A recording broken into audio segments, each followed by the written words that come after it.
I have zero idea of why the intro won't play any songs, so I'm going to have to do this.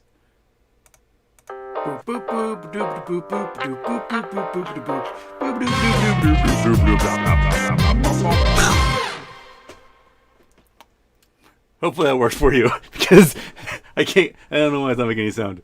It's all the little bars are moving, but I don't know. I know nothing. I do not why it isn't making any sound whatsoever. So I have to just make my own music while I play the intro. Okay, so volume was on the intro. What? I've been working on it all day and wasn't working. Okay.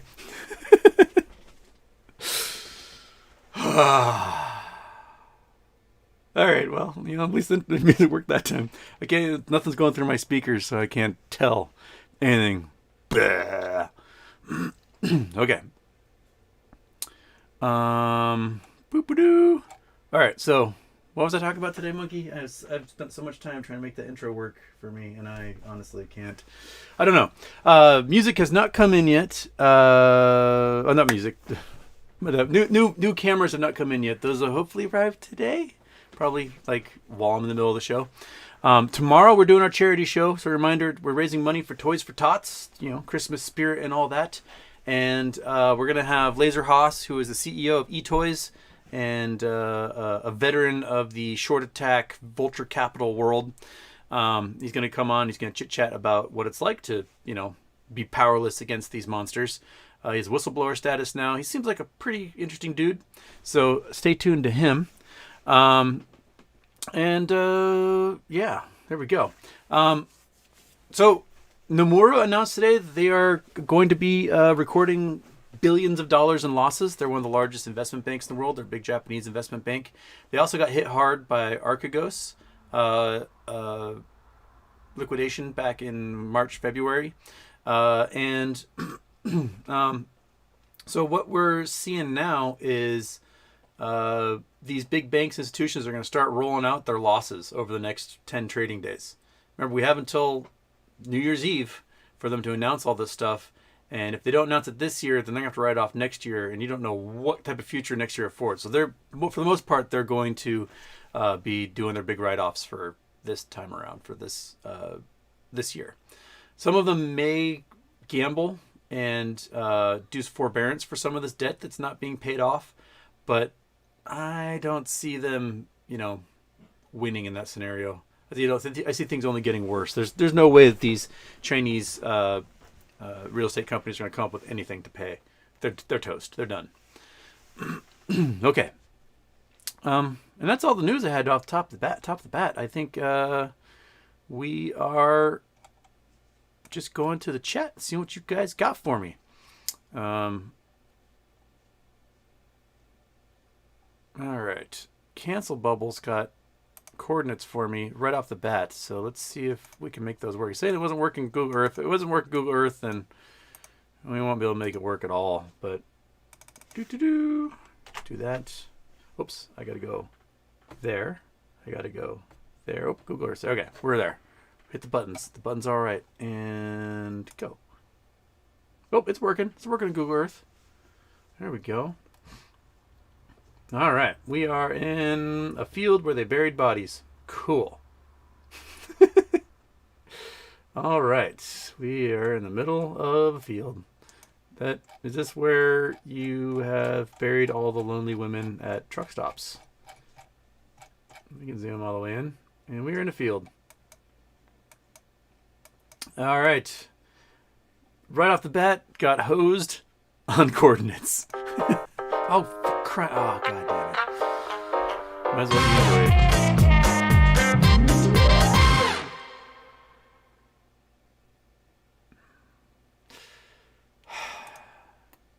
Well, I didn't have the glass turned towards me. That's what. There. Now it's better. Oh, shoot. Got super chat from SJ. Houston, can you say hi to Zoe and Milana for me? Also, what is the most interesting space fact you know? Hi, Zoe. Hi, Milana. Most interesting space fact I know. Okay. So if you figure, like, current dollar value for iron ore on planet Earth right now, right? So you can sell them for, I don't know, 80 cents a pound or whatever it is. If you account for all the iron located in the asteroid belt between Mars and Jupiter, there's enough iron ore at today's prices to make every single solitary human being on Earth worth $100 billion. That's how much metal is out there in the asteroid belt. Now, granted, if everyone were to exploit that, the price of iron ore would crash. But, we're talking figuratively right now, which is why there's a space race to eventually mine those iron nickel asteroids. There you go. So we're all technically worth $100 billion in iron ore found in the asteroid belt. Cameron Mirza, you remind me of Wolfman Jack with that microphone and beard. Ow! Coming up next, we got Buddy Holly. I don't know what Wolfman Jack would say when he's trying to do his songs. Okay. Hey, it's another birthday. Rob Lucky, Houston. It's my buddy Brett's birthday today. Love your show. Happy birthday, by the way. Happy birthday, Brett. Boom. Just make this 2 hours of wishing happy birthdays. Oh, super chat coming. Chris Miele? Houston, love the channel. Can you please explain what reverse repos are and why it's good for the short squeeze? Okay, so at the moment, so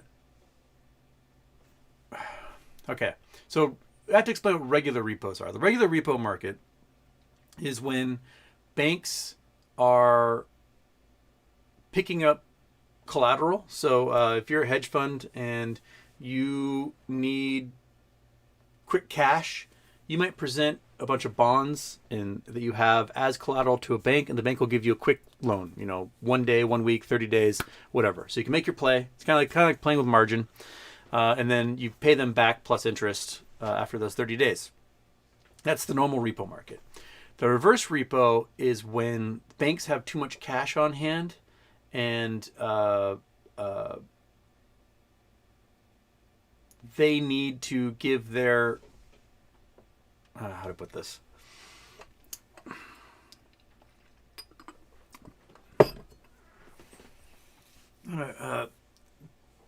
I think I was about to explain that wrong. The banks have too many assets and they need cash. So they no, I'm going to explain this wrong. Forgive me. Ow, my elbow in the wall. All right, so the Federal Reserve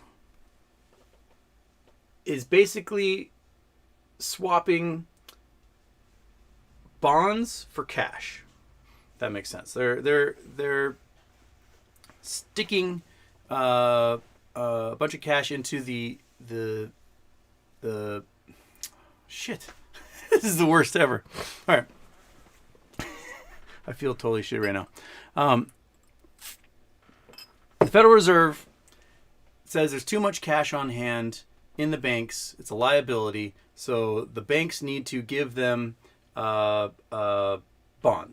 That makes sense? So you can't have too much cash. You need to have assets. And so the banks will take those bonds that they hold, sell them to the Federal Reserve. Federal Reserve gives them cash. So that's repo market. The reverse repo is when it goes the other way. When the Federal Reserve is giving bonds to the banks to take their cash. That makes sense? I hope it does. My brain just totally farted as I was trying to do that flow chart. So banks are having limited cash at the moment because the Federal Reserve is buying up their bonds. That makes sense? Hope it does. So it helps us because when shit hits the fan, the banks are like, oh crap, don't have liquidity to do this.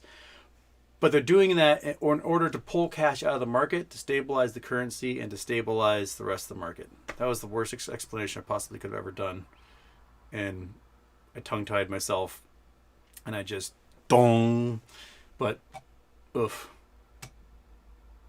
I need to do a better explanation. Okay. CJ Johnson, Houston, what is going on with the energy crisis in Europe, and will it affect us in the U.S.? Well, things are weird in Europe with the energy crisis. So a lot of that I think, is manufactured. So Russia wants to get their natural gas through the Ukraine into Europe. And they get it into Europe and they dump it out in Germany, and a bunch of natural gas is available for people to heat their homes and whatnot. There is a perceived shortage of natural gas, and I'm not sure if it's legit or if it is manufactured. And this might be to pressure the EU and the US government to allow the pipeline to flow through Ukraine into Eastern Europe and into Germany. The price briefly bottomed out because temperatures were a lot warmer than normal. So the demand for natural gas for heating plummeted significantly. But as we're pushing into winter, that might be changing and people may need it again. But the natural gas companies in the UK are all going bankrupt. I know that much. And that's large part probably due to them severing ties with the EU, which makes moving this natural gas around a lot harder. It doesn't flow as freely because you have to now check things at the border and blah, blah, blah. So natural gas had been super, super duper cheap for a long time because there's just a boatload of it. And all these groups that are doing fracking, there's so much natural gas that gets produced as a byproduct of trying to access the oil that there was just a glut for a long time. And now I think it might be sort of like uranium, where we've got this cabal, this cartel forming that is starting to control the price of natural gas and artificially inflating it. So that's pretty much how I see the energy crisis in Europe happening. Is that the price of natural gas is just too high, and it's higher than it needs to be. To me it feels completely manufactured. So how will it affect the U.S.? Well, it'll make U.S. exports of liquid natural gas worth more, and so there'd be less incentive for flare-offs of folks that are drilling for oil and getting much natural gas and they don't know what to do with it. Oftentimes they just light a flame and burn it off and do a big flare. But now they might be enticed to bottle that stuff and package it and ship it to Europe and take benefit of that market. Meow meow. When the shorts are forced to cover, can they just short the heck out of another stock and use that to do so? Kind of like musical shorts. Maybe. I mean, if they're shorting the the Dow, the Nasdaq, the SPY right now, they're probably doing all right. I mean, Microsoft's down like $25 in the last week, so that's a lot of money. If you short 1 million shares of that, that's $25 million you have to play with. So I wouldn't doubt that they're hedging that way. They're hedge funds. They hedge. That's what they do. Yeah. Okay. All right. Going cross-eyed today.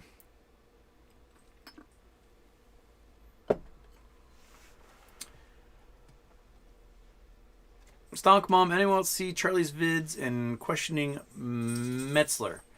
Yeah, I think Charlie's being really weird on this personally. He's sometimes he's like a dog with a bone and he just won't let go. And I don't know. I think it's weird. It's a weird drama llama. He was posting like, "See, he's not real. This is a fake account," and it wasn't the account of the guy. It was someone else's parody account. So I don't know. I don't know what his Charlie's end game is. He's a little paranoid in this respect, and I'm out. I'm not gonna deal with it. I don't know. Dilla Joints, Houston, Wade, come for the info, stay for technical difficulties. Do you buy into the idea that Citadel is long on AMC in order to short GME? Thanks for all the info. It appears that Citadel has significant AMC shares. I think JP Morgan now has significant AMC shares as a result as well. Yeah, I mean, if you are a prime broker for someone, or you have one position that is really, really, really, really, really, really heavy in one direction, you're going to have to hedge.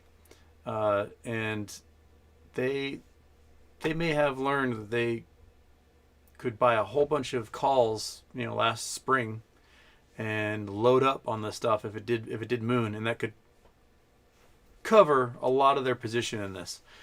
But well, we'll have to see. We'll have to see if that is enough to counter their obligations in GameStop.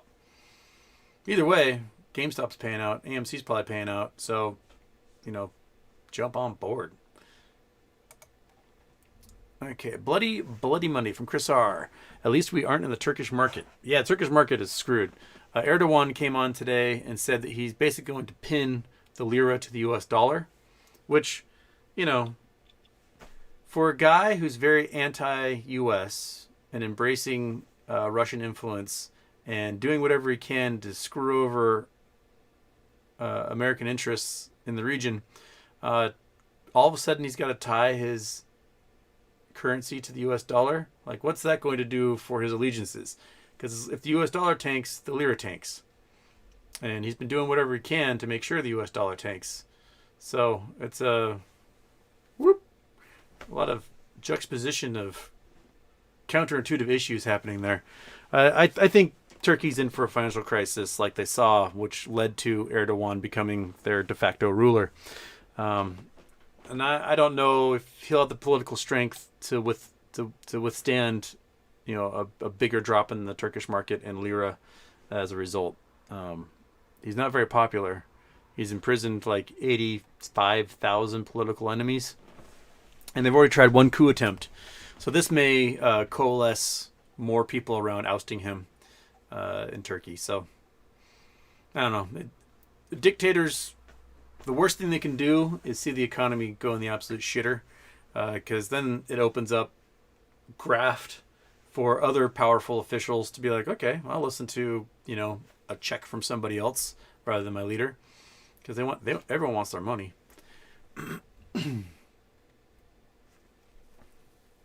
Willy Wonka, do you plan to sell your GME weeklies Wednesday or Thursday? Well, they got to go green first. So I'll sell them when they go up a bit. Okay. Stock Bomb Houston, do we have a font name yet? It's okay. I have a backup plan. He didn't have the font name. He just remembers he searched for aviation fonts and something popped up that he liked, and that was what he did. So search for aviation fonts and see if there's something that's similar that pops up there. Meow meow. Metamaterials today. What's the SEC thingy about? I don't think it's the SEC. I think it's a law firm that works kind of hand in hand with that short firm, Carrington, whatever it's called.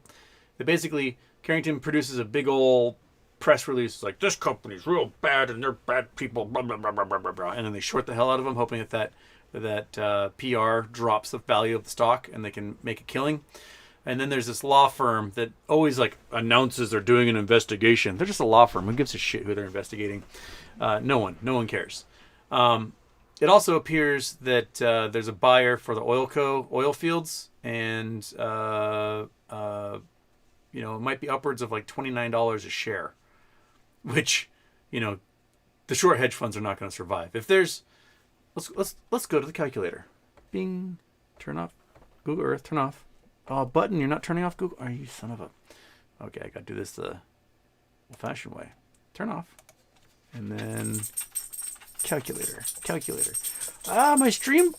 Oh, come on. There it is. Okay. I was going to scream into the void. All right. So, there's 150 million shares, more or less. Oops. The 150 million shares at $29 a share means, a $4 billion payout. That's a lot. It might not be that high. If it's half that, it's $2 billion. If it's a quarter of that, it's $1 billion payout. That's a lot to pay for those oil fields. It's a lot of cash. Now, if there's $1 billion, right? $1 billion naked synthetic shares that they generated, and they have to pay $29 a share, then the short hedge funds are looking at $29 billion payment in lieu that they've got to fund. They don't have the cash for that. If it's $1 a share, it's $1 billion. They may not have the cash on hand to do that. If it's 10 billion a share, it's $10 billion. They probably won't have the cash on hand to cover those payment in lieus.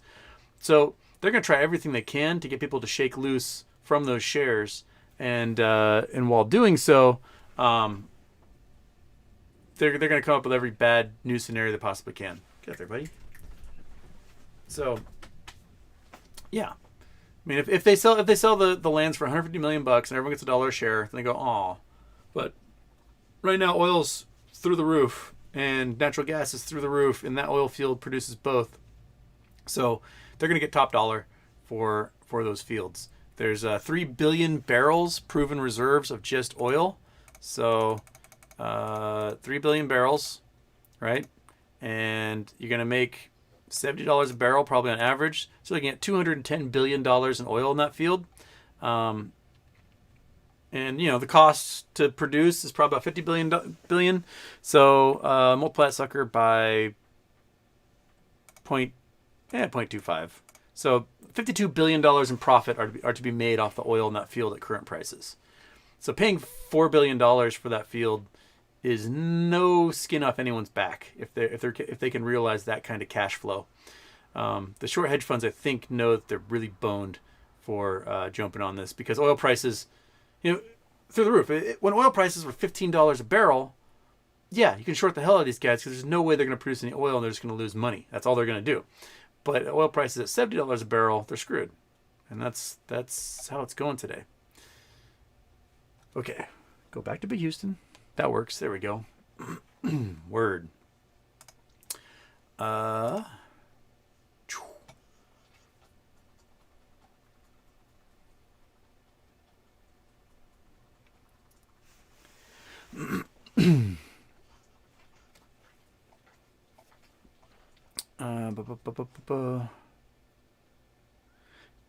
Castile. Hey Houston, I'm curious about Gherkin's rug pull hypothesis. How Gherkin's rug pull hypothesis would work with so much of AMC float locked by retail. I have not seen a video about that yet, so I can't answer it. I'll have to look at that. What I do know is that the agent who's facilitating the sale of Adam Aron's shares is JP Morgan. And what they're doing, it sounds like, is a swap. So JP Morgan has a bunch of shares over here. Adam Aron wants to diversify, so they just swap. And JP Morgan now has 1.25 million share position in AMC. So JP Morgan coming out and having one of their analysts loudly announce that there's a squeeze coming means that JP Morgan, I think, is now on the side of pumping AMC stock and getting that price up there. And, they could make hundreds of millions of dollars off that position, if not more, if they can squeeze that sucker to triple digits. So that's my mind what they're probably working on. I'll have to see what Gherk is exactly saying on it to see how that's going.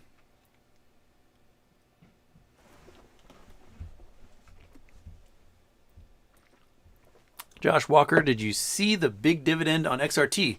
Must hurt some short hedge funds while it's in the threshold list. Yeah, it's on the threshold list. They got a big dividend. The payment in lieus are probably going to be ridiculous depending on how many shares they've shorted on that stuff. There's a lot of cash that's going to have to leave the hands of these hedge funds. And every single time someone announces one of these dividends, they lose money, right? They take that cash out of their pocket and give it to the people they sold those naked shares to, or the ones they borrowed the shares from. There's a lot of liability there.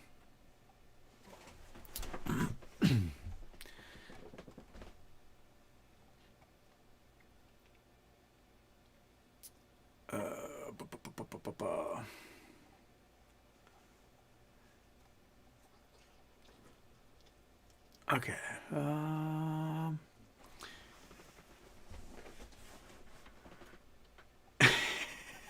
What?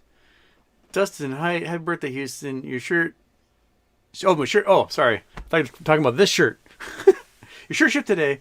It's a YO brand t-shirt, nothing fancy. I like saying this shirt was nothing fancy. I got animals all over this shirt. I got zebras and giraffes and hog wires and lions. And I think, is that a penguin? I don't know. I thought you were insulting my shirt. And this is a lovely, lovely shirt full of animals. But no, thank you. I'll have to check the P.O. box this week and see if there's a cool shirt in there for me. I still have my Citadel on Fire shirt I'm waiting to wear during MOAS. That one's being preserved in a glass case, waiting to be broken in case of emergency, so I can wear it during a MOAS show. Chakuseki Houston, thoughts on Omicron's high infectivity but relatively low hospitalization rate? Worried about the surge of unvaccinated people flooding hospitals. The infection rate is insane on Omicron. It's so at the beginning of the pandemic, when there was unmitigated transmission, meaning no one was wearing masks, people were going to restaurants, they're yelling at each other's faces and singing songs and whatnot. You look at the doubling rate that happened in China before they cracked down, and in the U.S., like in Seattle area, before we really started taking precautions, the doubling rate was about every 2.5 to 3 days. That's with no masks, no precautions, people doing whatever they want, whenever they want. When we started wearing masks, the doubling rate went out to like several weeks. And because people were social distancing and doing those things to keep the infection rate down. With Omicron, it's so infective, so transmissible, that if you're wearing masks and you're vaccinated, the doubling rate is like 1.5 to 2.5 days. Even if people are taking precautions. That is crazy high. So I expect a lot of infections. And just the qualitative assessment of people I know that are on the East Coast in New York and whatnot, pretty much everyone's getting infected. Whether they're double vaccinated, triple vaccinated, non-vaccinated, it seems like everybody's testing positive right now. The severity of illness, I think, still depends upon your vaccination status in general. But it seems like this is the variant that every single human being on Earth might just get, whether they try to avoid it or not, just because it might last so long in the air, it might attach itself more easily to ACE2 receptors. It may have a harder time dying in the sunshine. I have no idea, but it seems to be definitely a highly infectious version that's just going to rip through the population and be done. The chart in South Africa had to go like straight in the air and then just fall off a cliff just as fast. So hopefully it just gets over with, and we can finally, this will be the version that gets everybody turning into an endemic virus, and it'll be just like a common cold after that. And that's what I'm hoping for. If not, then we could be looking forward to other versions that are gnarly and just transmissible. I don't know. I was actually discussing with a friend last night that if I were a conspiracy-minded government scientist or something, and you can't get people vaccinated, designing a super infectious version that doesn't make people as sick and getting that to rip through the population would be like the way to go. So if you're a conspiracy theorist, latch onto that one. Because that would just get through everybody and it's done, and without killing everyone, and then everybody has like their antibodies and whatnot. Sort of like folks coughing on each other, giving each other immunity without getting each other too sick in the process. But on a scale of 1 to 10, rate the awesomeness of Cameo and his super huge cod piece. What? Cameo and his who? What? I don't know what this is about. Cameo cod piece. Is this some sort of... Am I just totally ignorant on some sort of... Oh, the band Cameo. Oh, okay. All right. Yeah. What's up? I mean, they're funky. They're a funky band. Let's see if we can, oh, wait. Chrome. Oh, I forgot to assign Chrome. That's the problem. Gotta go like that. Gotta go like, come on, give me that. Go to Cameo cut piece. There we go. Done. Yeah, I mean, always, that's not him. That's somebody else on a codpiece. But the gentleman sports a big old red cup. There's a great book. I don't own it. I had gotten it from the library called A Mind of Its Own.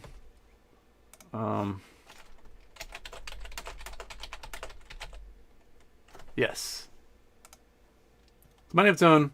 Cultural History of the Penis in Western Society, I believe it is. It's your Amazon there. It is a fascinating book. And I'm not using that term loosely. I'm meaning that in the literal sense. So it talks about like the cultural history of the penis, mostly in Western society, and how, all the crusaders that were wearing their armor, they would have these giant, huge, phallic cod pieces attached to their armor, and they'd run into battle and try to slaughter as many of the caliphate as they could. And the Muslims were like, what is up with these weirdos? How tiny must their wieners be to have to make these big old fake dongs on their armor to come fight us? And then when people became more prudish in the Renaissance and Baroque and Victorian era, they cut off the cod pieces off armor and smoothed it out. And so all the armor you see in castles in Europe and stuff is not accurate, because when the armor was made, they had huge schlongers on there. But the other amazing thing about that book, the other fascinating thing about that book, was that in Roman times, you would build a giant stone penis and you'd put it out in front of your home, and it was sort of an homage to the gods. And it was called a fascinum. And if something was fascinating, or to fascinate, was to conjure magic using this giant schlong you had in front of your house. And so when someone says, oh, that's really fascinating, or I'm fascinated by that, it really means oh, I am conjuring magic with this giant stone penis. That's how amazing that is. That's where that word came from. The stone was called a fascinum. And so to fascinate with a fascinum was where fascinating comes from. It's a good book. If you want to learn about schlongers and cod pieces, I recommend reading this. Another book I feel like I should read again. Penises are hilarious. There you go. How awesome? I rate his cod piece a 5. It could be better and more phallic. It definitely could be. If to be a 10, you got to give a 10. That's what I think. Okay, I totally missed. Joey Sullivan, if you sell metamaterial, do you have to sell metamaterial Torchlight Preferred too? No. Those are separate. They are separate things. So you can sell one without selling the other. Okay. Sorry, Josh Walker. Monkey Butt Cam has not arrived yet. We're waiting for it. So the little buddy you can point at her and you can see the mess of bones she has littered all around the floor. There's cow corpses all over my home from this dog. Okay.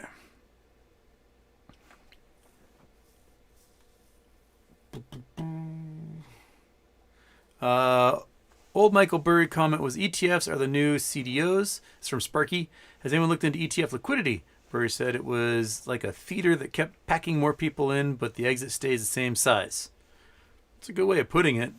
The ETFs are a loophole that allows these short hedge funds to basically short without ever reporting. And so the two columns never mix. So if they're shorting GameStop, they can short XRT or the Russell 2000 last spring or whatever, and they could short that stuff, and it would never record as if they're shorting that one thing. And so if you've got any stocks that are a good proportion of those ETFs that do well, then all of a sudden the hedge funds get really screwed on that. It will lift the buoy of all the other stocks contained within that basket. 159 Les Paul. Kyungmin Yang Omicron Mansion said no to BBBB. Yeah, the Build Back Better Mansion said he's not going to vote for it. Mansion is their economists that were writing this weekend talking about how the outlook of not passing the Build Back Better bill basically would reduce $2 trillion of capital flow throughout the economy. and that they saw the Build Back Better as an amazing opportunity to like keep the economy humming. And yeah, Joe Manchin is a coal baron. The West Virginia elected someone who does not have their best interests at heart. And I mean, they elected the richest man in West Virginia to be their governor.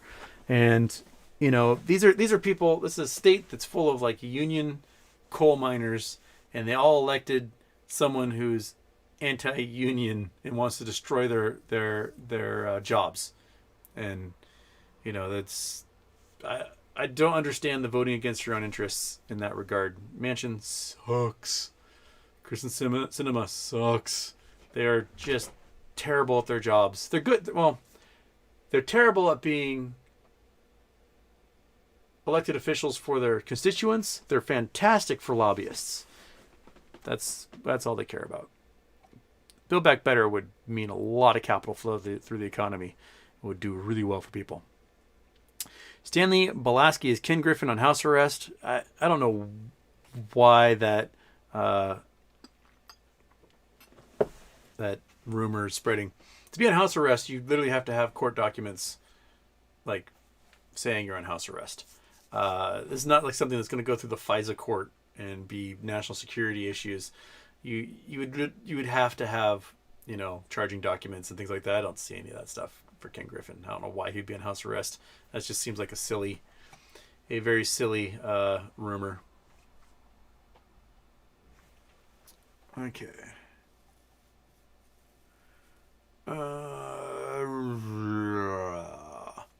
Supreme Pig Roach, Houston thoughts on trading 212's trading restrictions. I don't know about 212's trading restrictions. I'll have to look that up. That's a European stuff, man. I only have passing familiarity with how Euro trading works.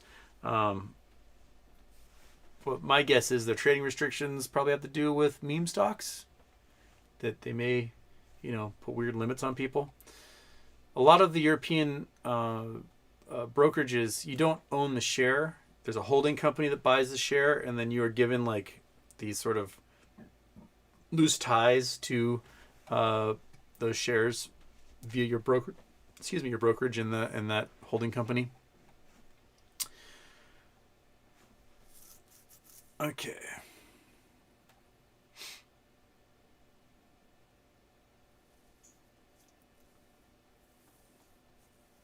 All right.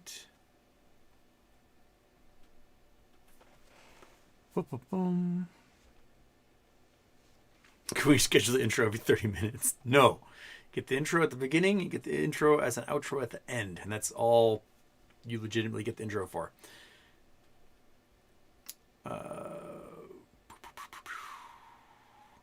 Question: when discussing velocity in space, what is it compared to? It's a relative comparison, and generally there's a point where you measure the velocity of an object as it leaves Earth, and then when it leaves the sphere of influence of Earth, and the Earth, you know, Earth is moving around the sun, right? Then you start comparing the velocity to its relative position to the sun, because the sun is like the standard bearer. And when it leaves our solar system, we may have to start calculating its velocity as relation to the center of the galaxy.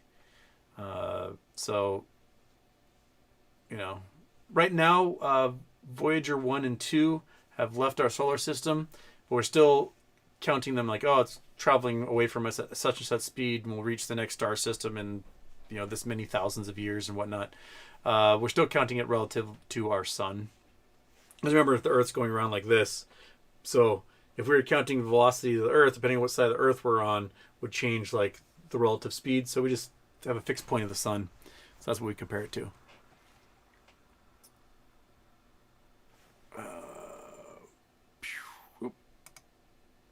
Meow meow. Thoughts on DTCC saying naked shorts are not a possibility. The DTCC are a bunch of liars. I mean, we know naked shorts are out there trading like crazy and have been for 30 years. There's the DTCC is just trying to cover their back, but I don't know if they would be able to survive this thing coming crashing down and the scrutiny that would be forced upon them as a result.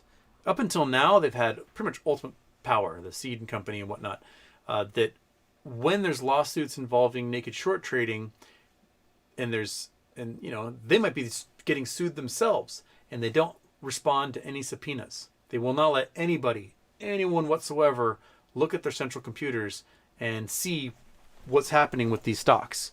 They've managed to avoid that, and they've never faced any consequences for not responding to one of these subpoenas. So they've been pretty powerful up until now. But if this whole thing comes crashing down, that power is going to be gone.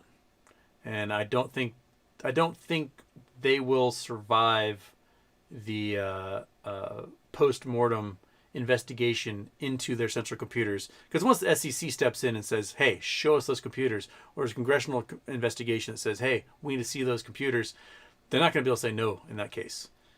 Some rinky-dink judge sitting on a bench in Florida, he can go, meh, I don't care, and the case goes nowhere. But when you've got like senators and congressmen whose portfolios have been affected by these naked short sales, and they might have lost a boatload on their 401ks or IRAs or whatever, I think that they can bluff as long as they want, but eventually someone's going to get a look inside.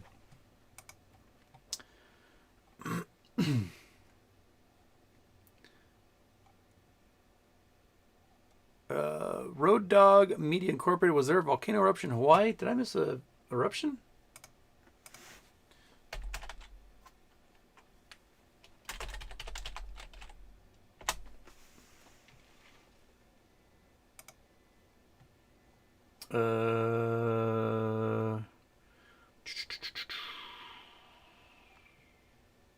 No, that's happening in Hawaii. Is just still the vent erupting magma into the lava lake in the caldera. So nothing happening in the East Rift Zone, and all the earthquakes I think are still in the Southwest Rift Zone. Okay, yeah, that's all that's happening. Nothing big happening in Hawaii at the moment.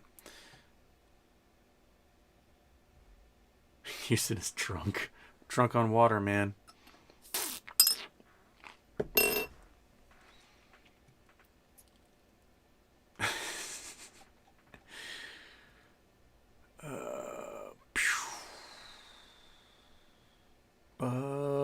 Going through the questions. I'm only 25 minutes behind in the chat right now, so we're getting there.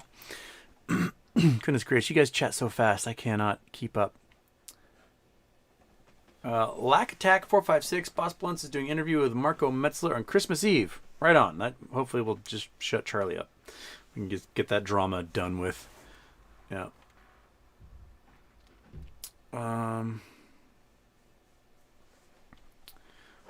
Yeah, like Charlie does a good job when it comes to breaking down these regulatory documents. He does a fantastic job. He breaks it down, explains it very clearly.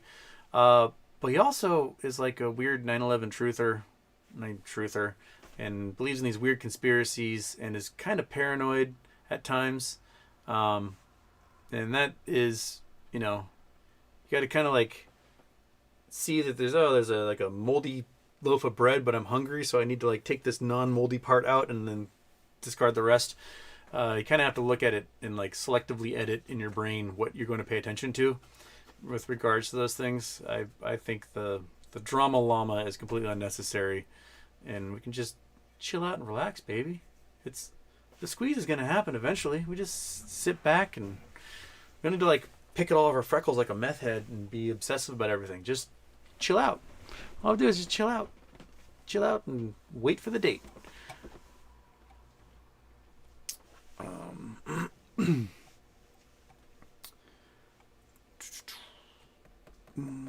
What are some of your favorite books? Well, I've talked about them before. People asked me that question before.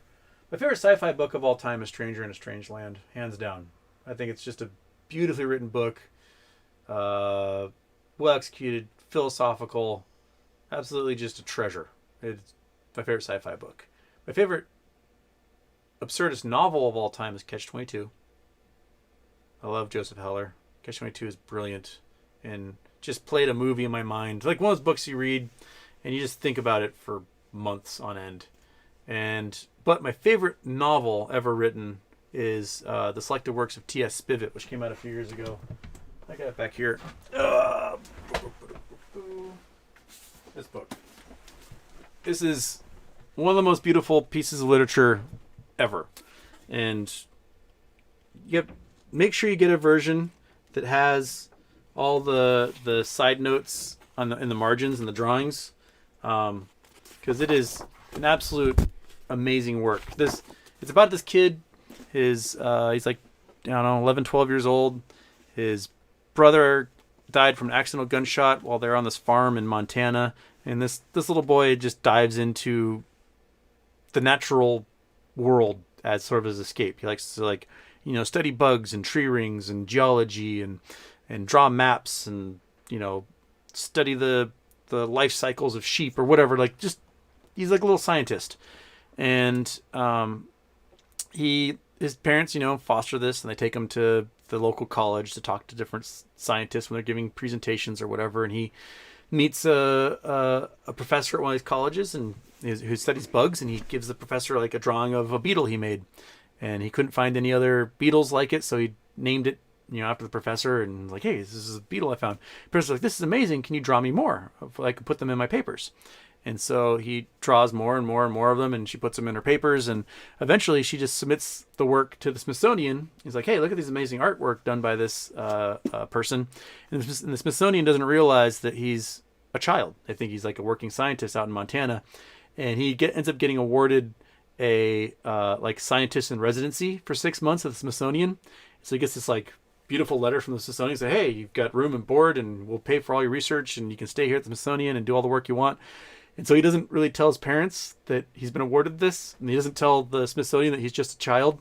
And so he agrees, and then starts riding the rails across the country to go, claim his residency at the Smithsonian. And it's a beautiful book. It's all his observations of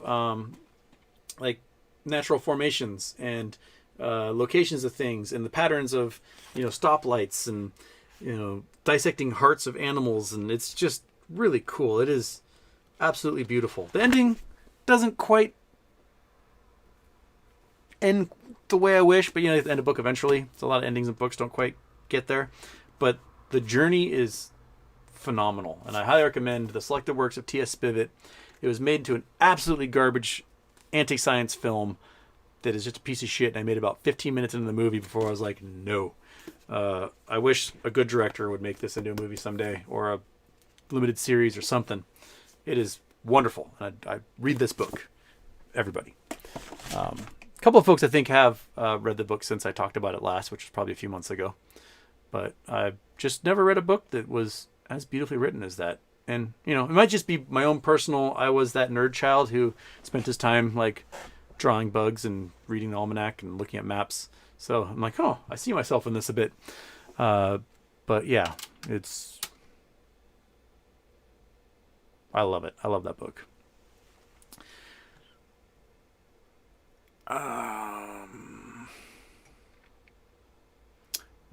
Dennis, are you still bullish on Sears? Well, you can't really be anything on Sears. You just have to wait for the bankruptcy to complete and then see what the special dividend is going to be.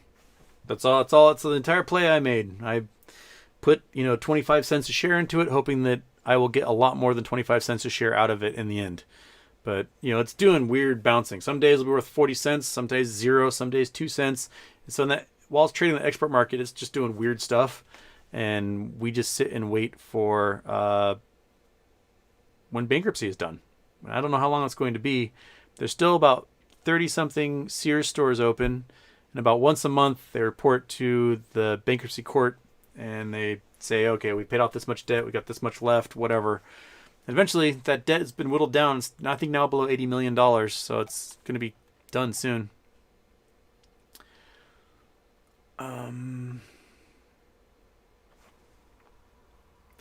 Ethan, Biench, did you profit off those 1217 calls? No.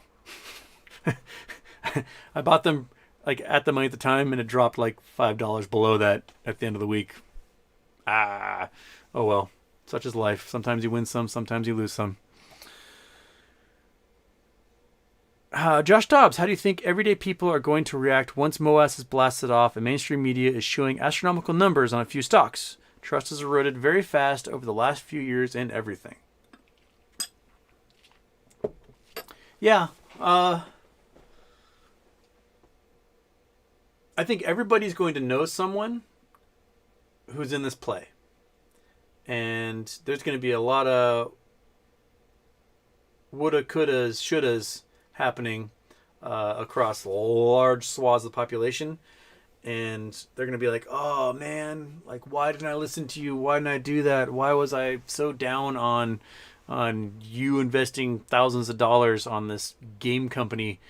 I think there's going to be a lot of that happening. But there's also going to be a lot of bitterness towards people seeing their 401ks dry up as a result of these hedge funds selling naked shares across the board. There's going to be a lot of outrage. That, wait, you allowed these companies to counterfeit shares, and now my 401k is suffering as a result? What the hell? This is going to be the outrage they had over the lack of regulation on the mortgage market, and the mortgage-backed securities, and all those things that happened 13 years ago. When there's outrage from the public because the public loses retirements and large chunks of wealth, that's when, all the graft that happens with these elected officials and regulators all of a sudden doesn't matter. They have to like bite the hand that feeds them and be like, oh, we have to regulate you, sorry. And that's when you see the change. So it's going to be outrage of the public who wasn't in on this play that's going to result in a better regulated market. Oh, Stock Bomb, you think you found it? Sweet. Excellent. You've got the font now.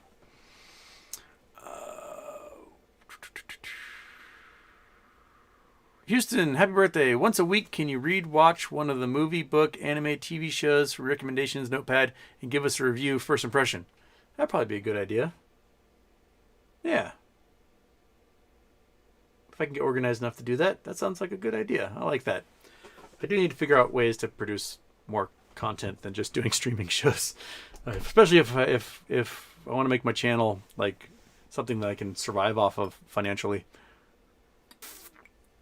I am waiting I have a roommate that moved out. There's still just a pile of his crap in the living room. I'm going to set up a little like space that's kind of clean and not covered in books. Set up a table, and I have a whole bunch of crap that early in the pandemic I bought off of Wish for 50 cents and I've never opened. I have just boxes and boxes and boxes of like weird things on Wish that are 50 cents with 25 cents shipping. And I want to do like unboxing videos of the weird crap. I have no idea what I got. So after I got my, what's in the other room? My like 800 millimeter telephoto lens for 50 cents off Wish, which works. It's fantastic. It's a camera lens. It doesn't have a computer chip in it, so I can't do any automatic focus with it. I got to do it all by hand. But I got it for 50 cents, and if I wanted to buy a legit name brand lens like that, I'm spending $1,000, $2,000. I got 50 cents. So I was like, you know what? It actually came through. Let's see what else we can get. And so anything that's 50 cents that popped up when I'd scroll the Wish app, I would buy it. And about 99 out of 100 times I get a notification like, oh, we don't have the product. We can't get it. We can give you store credit, or we can spend 2 weeks to send you 50 cents back. And so I just say, give me credit. And so now I've got $100 in credit on Wish that I use for, buying 50 cents stuff. But that one time out of 100, it ships. And then I get a weird package in the mail and I don't open it. It just sits in a corner. So I've got, 50 boxes of weird things. So I want to do like a 50 cent Wish unboxing video in the coming weeks. I think it'd be kind of funny to see what weird stuff I got. It could be, it might be a drone. It might be a dildo. I have no idea what went through and what they sent me. It could be a box of towels. Who knows? It'd be kind of funny to, because, the unboxing videos everyone watches, they know what they're getting. Like, oh, I got the new, NVIDIA 380 Ti, and I'm going to unbox this. You know what's in the box? I have no clue what I'm going to be finding when I open these things. So that's what I'm going to be shooting for. trying to make some other funny things if I can. But I need my old roommate to get that crap in my living room first so I can set everything up.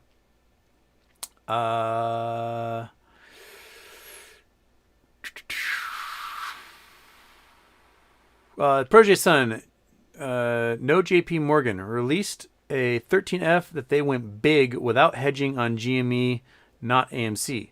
Oh, okay. So that's what JP Morgan, they didn't hedge GME, but they did AMC. Okay. Komodash. Are you playing any options going into the new year? Per Pie-Fi's theory, I picked up a bunch of GME Feb calls. I haven't got my GME Feb calls yet. I have January 18th metamaterial calls. I've been doing the weeklies with GME at the moment, and I have not successfully won yet. I think others have. They bought at the wrong time or sold at the wrong time on those. But I'm probably going to get some February ones here, maybe in the next week or so. I get paid tonight, tomorrow, somewhere in there. So I'll have some cash to play with.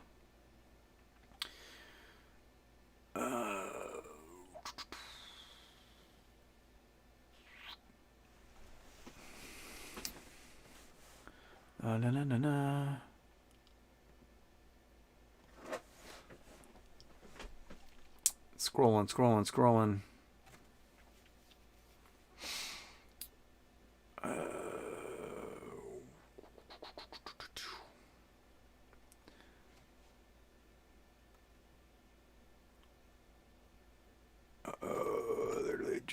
Sorry. A lot of the guys are having a conversation. I'm trying to get through the conversations here.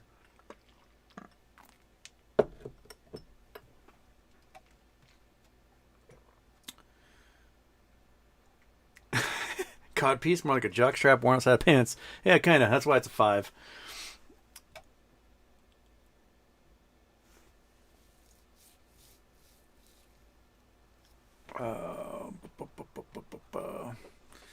Dog Toggler. Anyone listen to Rogan's nearly 3-hour interview with a board-certified cardiologist? Yeah, that guy is probably going to lose his certification soon. He's being sued by Butler University. He got fired from his job for spreading misinformation, and he's facing a review of his medical license. I don't think he's going to be a doctor much longer. So yeah, I mean everything that guy talked about is easily debunkable. Rogan will invite these guys on, and he'll just sit there and go, "Man, that's crazy.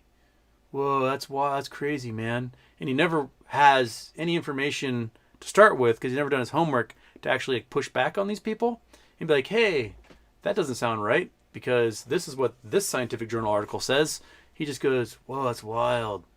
It's crazy, man," over and over and over and over again. So basically anyone who comes on there can just run roughshod over him because he never pushes back. So he'll invite on, freaking neo-Nazis. And he'll just go, "That's crazy, man," and never push back on them. It's, there's one thing like presenting sides to an issue, which I think is awesome. Like, it's presented ideas, but you have to be able to question. Like, you have to be able to do some sort of background on the folks that come on, and so you can actually ask them some questions and figure out like what's this all about? What is the story trying to tell? And if they say something that's completely inaccurate, it'd be like, "Hey, I'm gonna fact check you here because that's not accurate."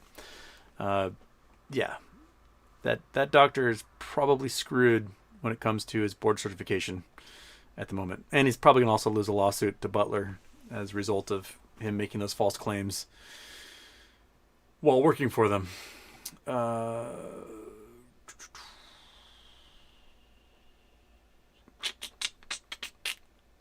I just got a great book, Codpieces Through Rock and Roll History. It's a good book. All right.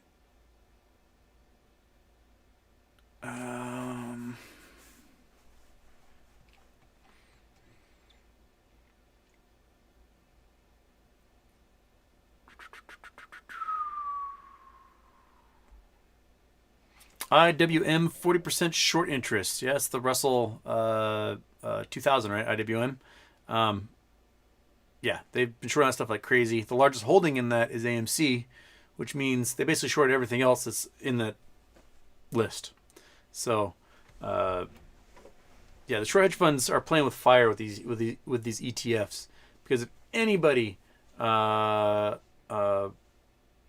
well that's in that index, then they're screwed, because it's going to rocket that sucker. You can't short all those things at once.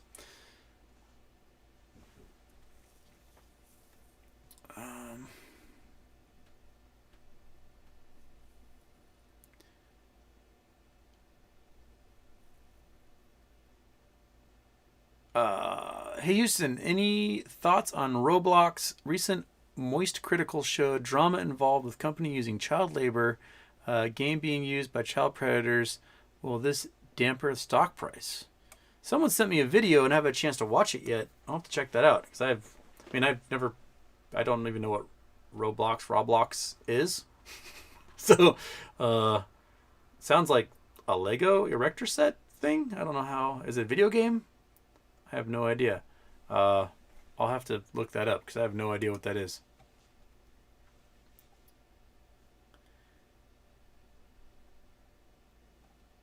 Jordan Kimmer, you watch too much CNN. I don't have cable, buddy. I don't watch any CNN. I read newspapers and I read journal articles. This pisses me. It's like the most hand-wavy, pissing me thing off people do. If they hear factual information that disagrees with their bias, they go, "Stop watching CNN." Durr. And it's like, fuck you, dude. I don't watch CNN. I read scientific journal articles and I read newspapers from all over the world. That's what I do. That's how I gather my information. So when you say, "Stop watching CNN," all that tells me is that you read like freedomeagle.america spit and get your brain washed by natural news or whatever. And when you're presented with factual information, you just discount it and live in an alternate reality. No, eat shit. Every person tells me, "Stop watching CNN, stop watching MSNBC." No.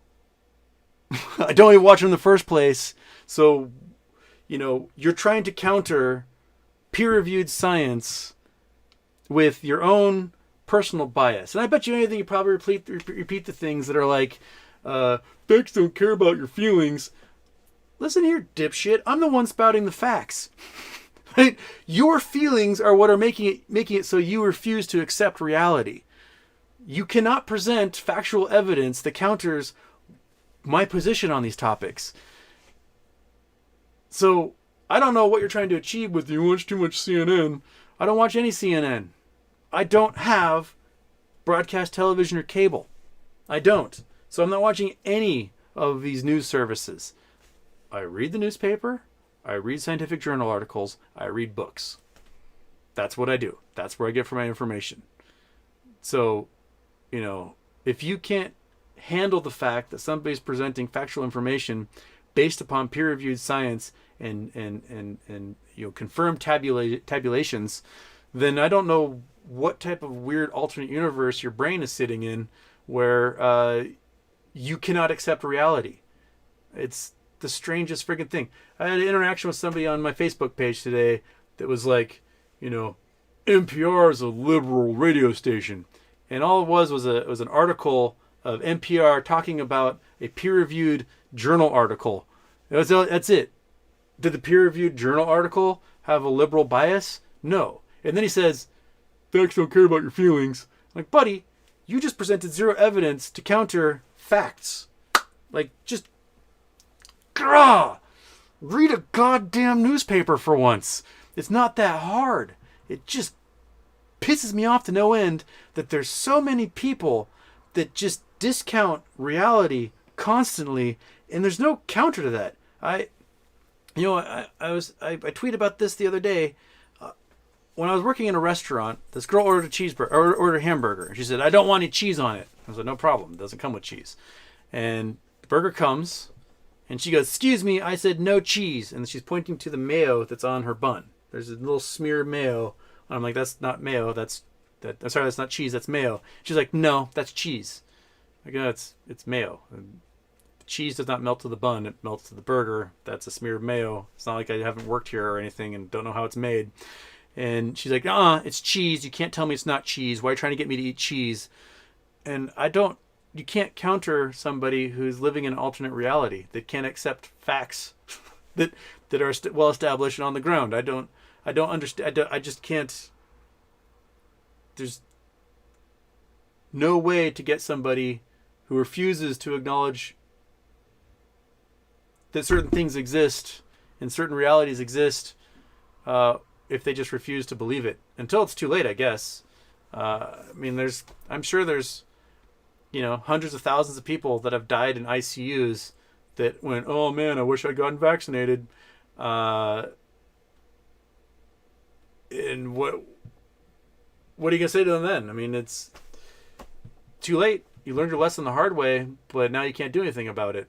And I don't know how to respond to that. I don't know how to impress upon people that you can learn lessons from the past. You don't have to learn them all the hard way. There's that old quote that a smart person learns from their mistakes, a wise person learns from the mistakes of others. We've had epidemics for as long as humanity has existed. The minute we started cultivating animals, the minute we started, herding horses and cows and chickens and goats and sheep and everything else, we started having zoonotic viruses pass into our population that we did not have any previous immune history towards, and then it would wipe out entire cultures. We can go to ancient villages that existed in the Siberian and Mongolian steppes, right? And we can see that these villages existed, and then some virus passed from a horse to human and killed everybody, and they no longer exist. They're gone. And that these steppe people, they would bring their horses into towns and villages and sell meat for market and whatnot and do trades. And these villages would have gotten immune to these zoonotic viruses. These steppe people got immune to zoonotic viruses. But when they brought their livestock to the villages, they wiped out entire villages. And then guess who took over? The steppe people. Like, hey, look at this free village. No one's sitting here. When the Pilgrims arrived in Plymouth Rock in Massachusetts in 1620, right? They arrived to an abandoned native village. They're like, oh, hey, look at this sweet village that's already sitting here existing for us. We don't have to do any construction. Guess what happened? It was a whole bunch of Native Americans that were wiped out by cold and flu viruses that they were not previously immune to. The Western Hemisphere had no experience with cold and flu viruses, so it was a novel virus when they arrived. The pandemic of the cold and flu wiped out 100 million people on the North American continent. We've seen again and again throughout history how pandemics play out. We have lessons we've learned in this over thousands of years. The Bible details pandemics. The Bible talks about wearing face masks when someone is sick. The Bible talks about if there's a plague, stay home and don't talk to people. We've known this stuff for thousands of years, and yet there's every single time throughout history when there is a plague or pandemic, there's a certain subset of the population that just like, this isn't real. I refuse to acknowledge this. And guess who the ones that are dying everywhere? A bunch of people that ignore this stuff. It's happened time and again. You can read books about the plague in Europe in the Baroque and Renaissance, and there's people writing about, hey, there's a plague going on. We've got these young idiots outside screaming and yelling, playing with each other, and all dying of the plague. They're passing on to their grandparents. They're whatever. It just I don't get it. Just learn your lessons, man. It's not that hard to figure out. If there's an infectious disease, don't yell in someone's face. Wear a mask. Social distance. Wash your hands. Get vaccinated. George Washington forcing the Continental Army to get inoculated against smallpox saved the Revolutionary War for the American colonists. Had he not done that, the entire Continental Army would have been wiped out by smallpox and the British would have won. Mandatory inoculations saved this country. Ben Franklin. When Ben Franklin was living in Boston, he was against mandatory inoculations. The Boston communities did mandatory inoculations against smallpox, and then he lost his wife and kids to smallpox. He went, oh my God, I'm an idiot. And when he moved to Philadelphia, he started doing inoculations for people against smallpox. He had to learn his lesson the hard ways when he lost his entire family. So, there are some people that make it out and learn a lesson, but there's other people who can read a book and go, oh, look at that. Mandatory inoculations saved the Revolutionary War for the American colonists because they did things like quarantining and vaccinations against a deadly virus instead of dying. Huh. That's amazing. I'm against vaccines. I don't know how you get that lesson out of history. It doesn't make any sense to me. Just get vaccinated, wear a mask, social distance, do the little things you can do to stop the spread of a virus. And if you're an AMC stock, right? If you are an AMC stockholder and you want this company to do well, you want this pandemic to be over. You don't want, the government step in and say, hey, no one go to movie theaters for the next month until this virus quells. Because guess what? That company that's already $5 billion in debt just took on a whole bunch more debt because everyone's getting sick again. Because a new variant popped up. And now the vaccines, which would have worked for everybody a year ago, aren't working now because it lost efficacy because the vaccine, the virus was allowed to mutate. And just read. Just read, people. Read legit sources, not friggin' natural news and from quack doctors who are getting fired for killing their patients and spreading misinformation. It just frustrates me to no end. It's never ending, and I want this fucking pandemic over. And it's never going to get over if people just don't do the simple things they can do to end the pandemic. I'm so sick of this. I'm sick of being in my home most days.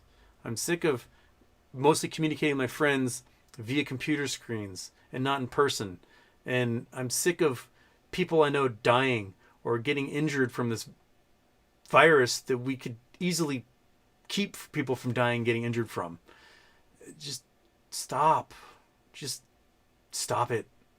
Stop being selfish little pricks and not doing the little things that can help society because you care more about your feelings than about the reality of what it is to live during a pandemic. Just do the little things. You being inconvenienced is not you being oppressed. You're not being oppressed because people are saying, hey, get vaccinated and wear a mask. That's not you being oppressed. Being oppressed is like having a gigantic tube shoved down your throat and your body forced to breathe because it can't do it on its own anymore. Being oppressed is going blind because you got conjunctivitis in your eye from COVID, or losing a kidney, or having thousands of blood clots throughout your body, or having myopericarditis in your heart, or having glass lung issues, or having psychosis because the virus broke the blood-brain barrier. Just we're in a pandemic. It is a special situation. It's a special situation that happens once every 100 years for as long as humans have existed.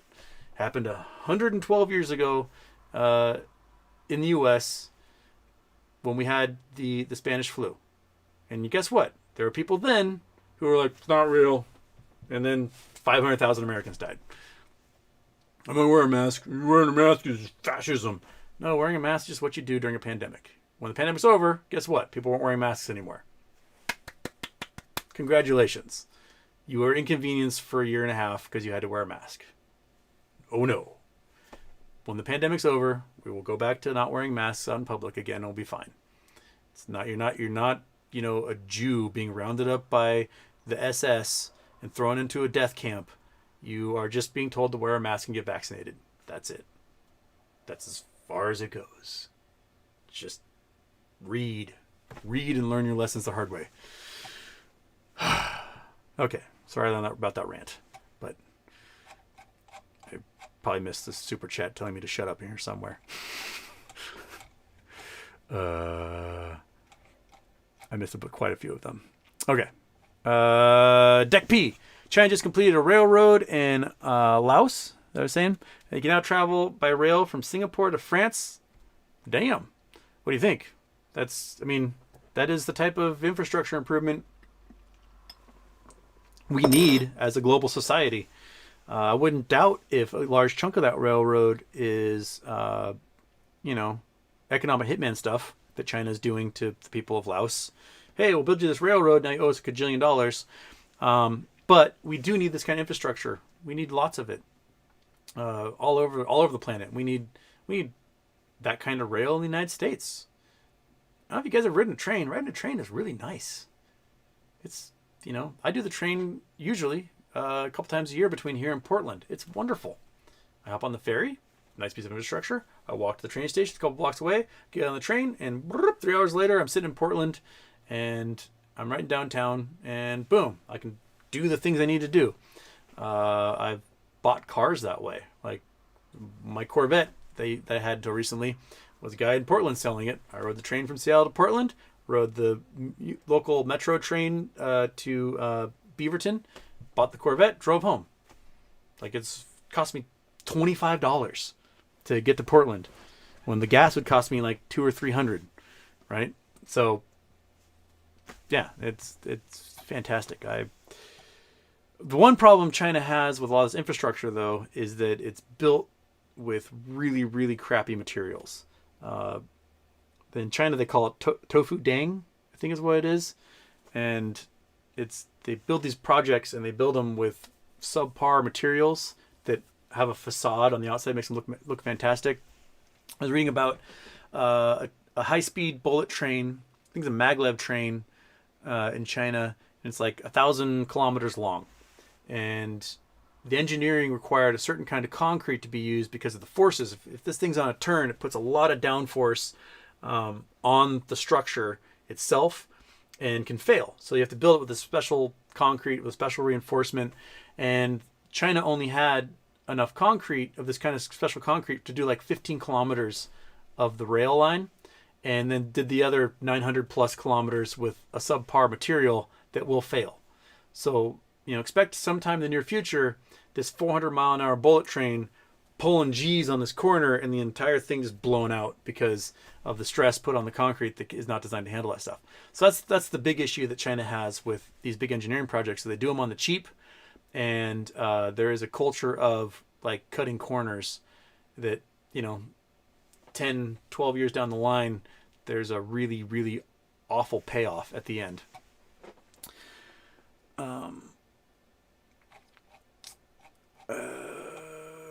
Robin Hood asks, when moon? Sooner than later. That's when moon. There. Hope that answered the question for you. All right. My rant got me now like an hour behind in the chat here. And actually I can't, so much chat happened I can't even get back to. So I'm only 30 minutes behind the chat because I can't scroll up to what was there. Okay.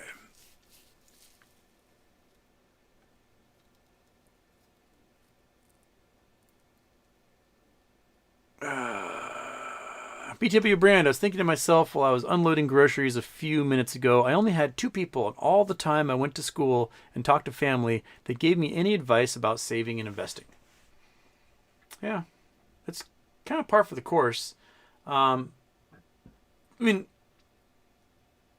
algebra courses, the way they should be taught is you should learn about loans and interest and investment.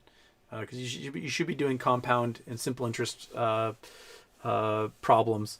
But, like, I taught this life math course a few years ago for the Art Institute, which kind of introduced the students to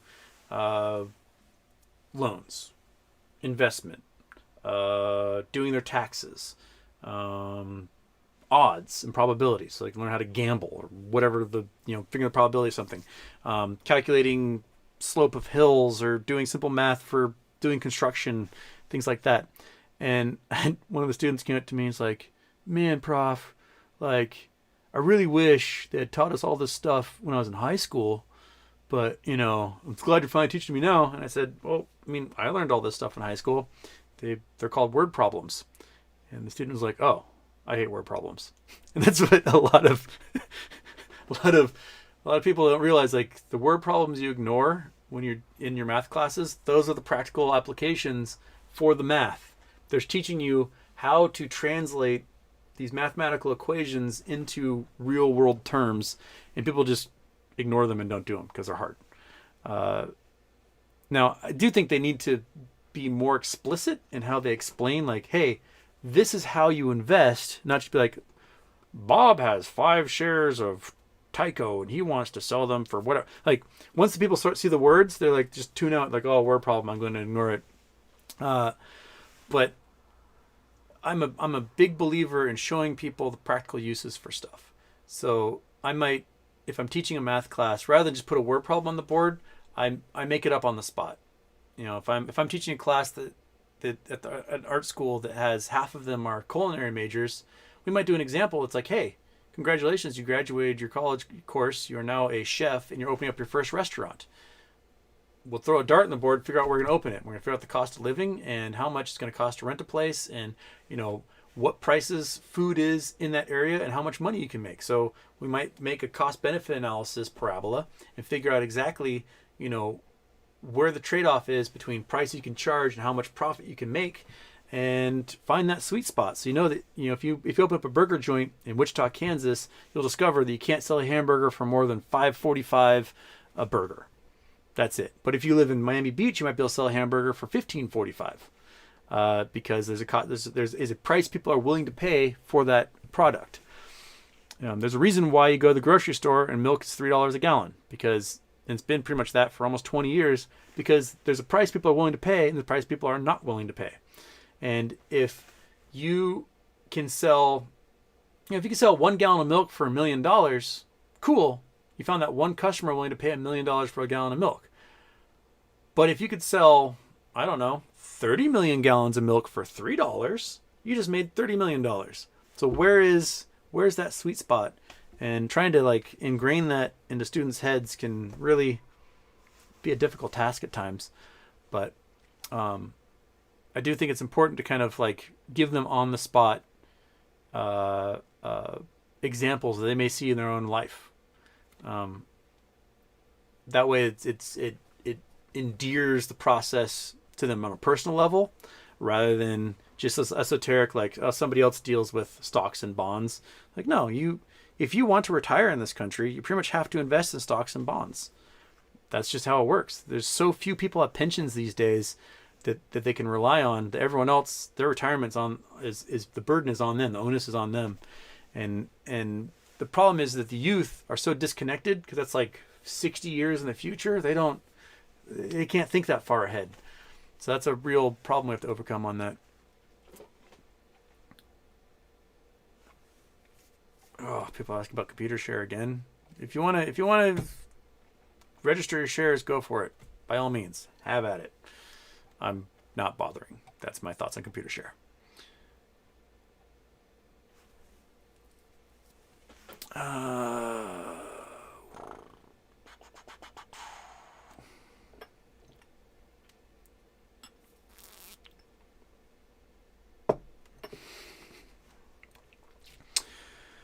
Okay.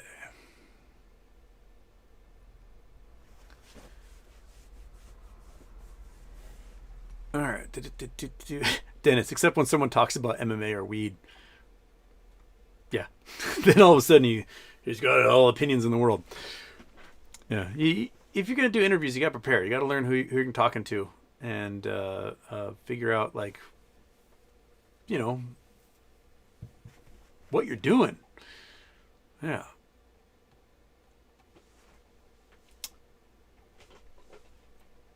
All right.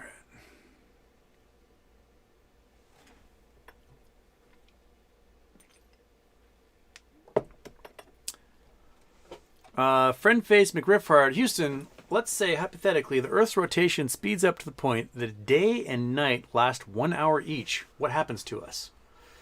Well, to do that, you'd have to experience acceleration. Now, it depends on over the time that acceleration happens. If it was instantaneous, we'd all die. Like, we would just die. We'd go from, a couple hundred miles an hour, what we're rotating at right now, we don't notice, and they accelerate to 24,000 miles an hour. We would just turn into red mist, and that would be it. All the trees rip out of the ground, buildings would fall over. It would just, the whiplash would be insane. If it was done slowly, if somehow we sped up, to that speed slowly, we may not notice that much. We might feel a little bit like when we walk one direction to the other, a little centripetal assist. Like if you're in the Olympics and you're a sprinter, you may want this track facing one direction rather than the other direction because, you have a little bit of acceleration happening, pushing you one way or the other. Long term, I think we would be forced to change physiologically. We have, we are a night-day cycle. So, we work during the day, we sleep at night for the most part. Other creatures do that same thing. We've seen like when there's eclipses, so the eclipse will happen and all of a sudden all the birds start acting like it's sunset and they start doing their like sunset chirps and going to bed and doing things like that. If anyone's ever had a bird as a pet, you can just throw a blanket over their cage and they go, oh, it's nighttime. And they just sleep because they've got bird brains. But so over time, we would probably adjust to be these weird things that, might be awake for half an hour and sleep for half an hour. I don't know how else we would adapt. And creatures would have to adapt significantly to that type of, being active for 30 minutes and then being inactive for 30 minutes and active for 30 minutes and inactive for 30 minutes. Might be a weird, like, game of Simon Says or whatever that we would play. But that's an interesting question. What would happen to us? Yeah. So getting to that point where the Earth rotation would accelerate would all depend upon how fast that acceleration happens. Just like if the Earth stopped rotating, stopped spinning on its axis all of a sudden, just suddenly everything on Earth would be destroyed. The only things that wouldn't be absolutely wiped out is stuff like at the poles. Because, they're rotating like this and they would just kind of fall over into some snow and they're fine. But if you're at the equator and the Earth stopped rotating suddenly, you would fly at 1,000 miles an hour and just get ravaged by everything. Mountains would flop over, trees would rip out of the ground, buildings would flatten people. It would just be, nothing would survive below like the 80-degree latitudes probably. Yeah. And Rolnick, thank you for that super chat there.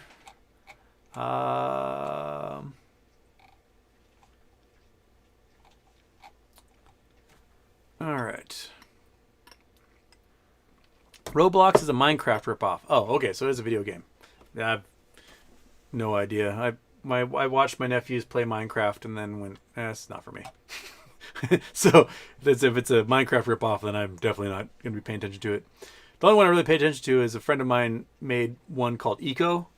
That is basically you have a world and your job is to like do sustainable development and like increase infrastructure and the quality of life for all of your little creatures without destroying the environment.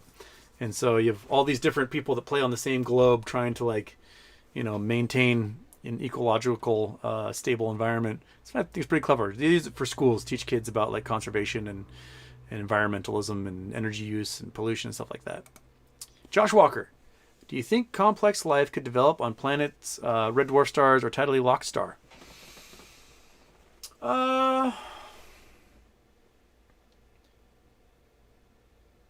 If there is intelligent life, planets inside the Goldilocks zone of star systems is probably where most of it would exist because they would have billions and billions and billions and billions of years to get to that point.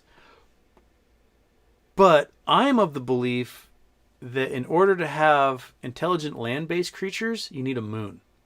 You need tidal forces. So if you're tidally locked with a star and you have one side always facing that star, you may not have tides. So you may need a moon going around to make oceans have tides. And having oceans have tides means you have complex organisms that will be in those tidal zones. They'll be exposed to atmosphere, then back in water and exposed to atmosphere. And that is the type of thing that is an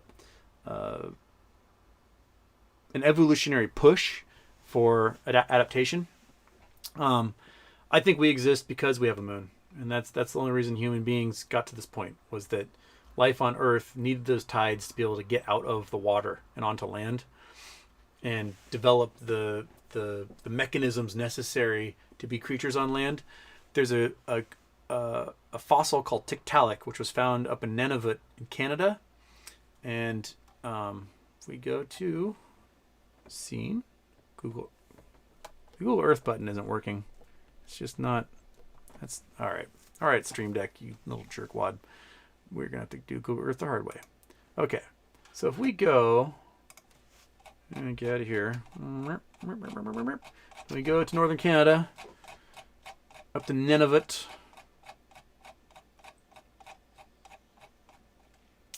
Oops, I'm facing the wrong way. Get myself going north here. There we go. So Nunavut is up here, up in northern Canada, and there's a fossil found called Tiktaalik, and it is sort of a missing link between ocean creatures and like lungfish. And it was thought, hundreds and hundreds of millions of years ago to have been living in estuary in its tidal zone in a tropical region. So this was a tropical region at the time, and this little fish creature, Tiktaalik, named after in local language, was found to possess basically lungs and gills and be able to process atmosphere as well as oxygen out of water. Now, I'm sure everybody here in this chat has had a hiccup before. All of you have hiccuped. Yep. Every single one of you. Do you know what a hiccup is? A hiccup is basically an evolutionary artifact. The diaphragm that causes the hiccup, causes that to happen, and you do that weird little suck in with your lungs, is left over from when our ancient ancestors still had gills. The diaphragm would pull water through the gills. It was a muscle that would just pull water through. So that was the way that the fish creatures that we descended from managed to process oxygen. That was how they did it. And so when you get scared or you laugh too hard or do things that can stimulate that diaphragm to start making you hiccup, that is basically your body going like, oh my God, I need to pull some oxygen through my lungs to help process whatever's happening right now.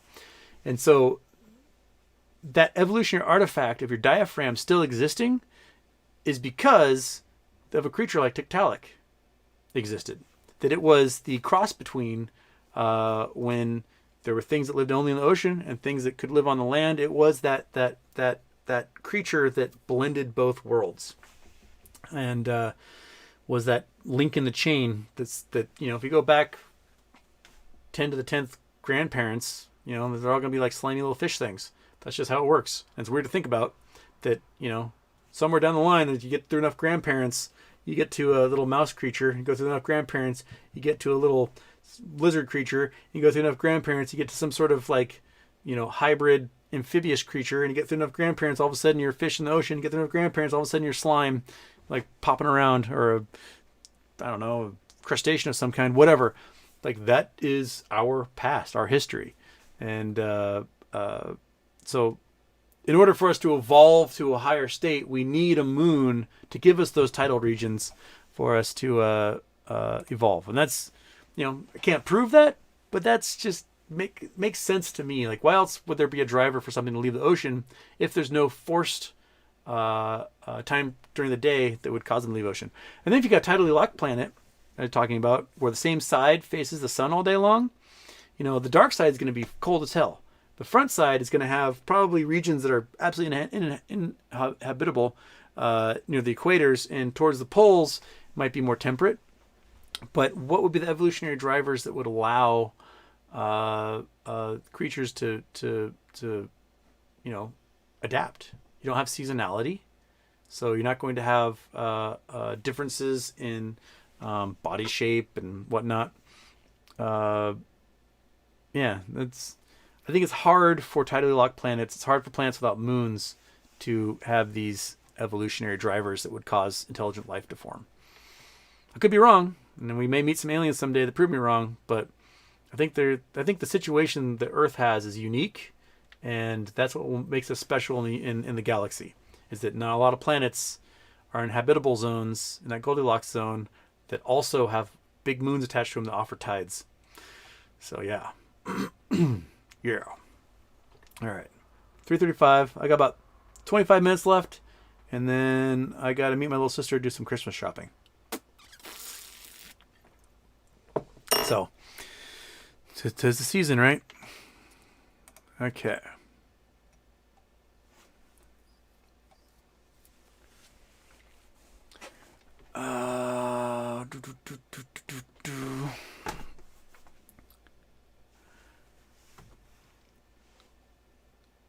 right, more Roblox.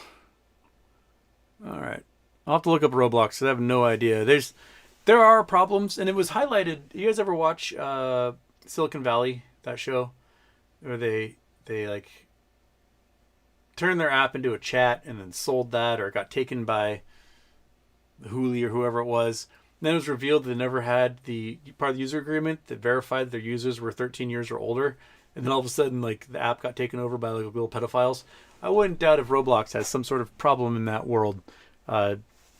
Those dudes will figure out ways to use the system, give them access. They'll become scout leaders and youth group pastors and teachers and whatnot. They find a way, man. They do. Baseball coaches.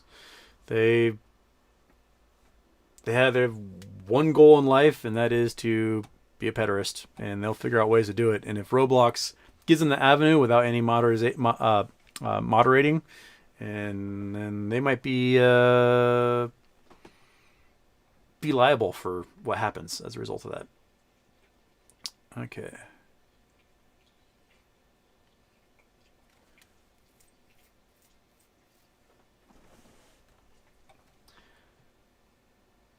Okay.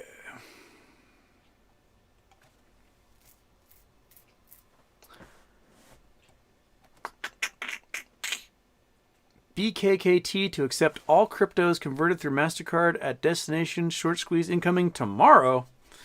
Eric Shaw. I mean, if assets under management keeps collapsing as they do, and all these stocks keep dropping and dropping and dropping, and the bond market is absolutely upside down, then the assets under management portion is going to trigger margin calls. That's what we've been talking about since summer.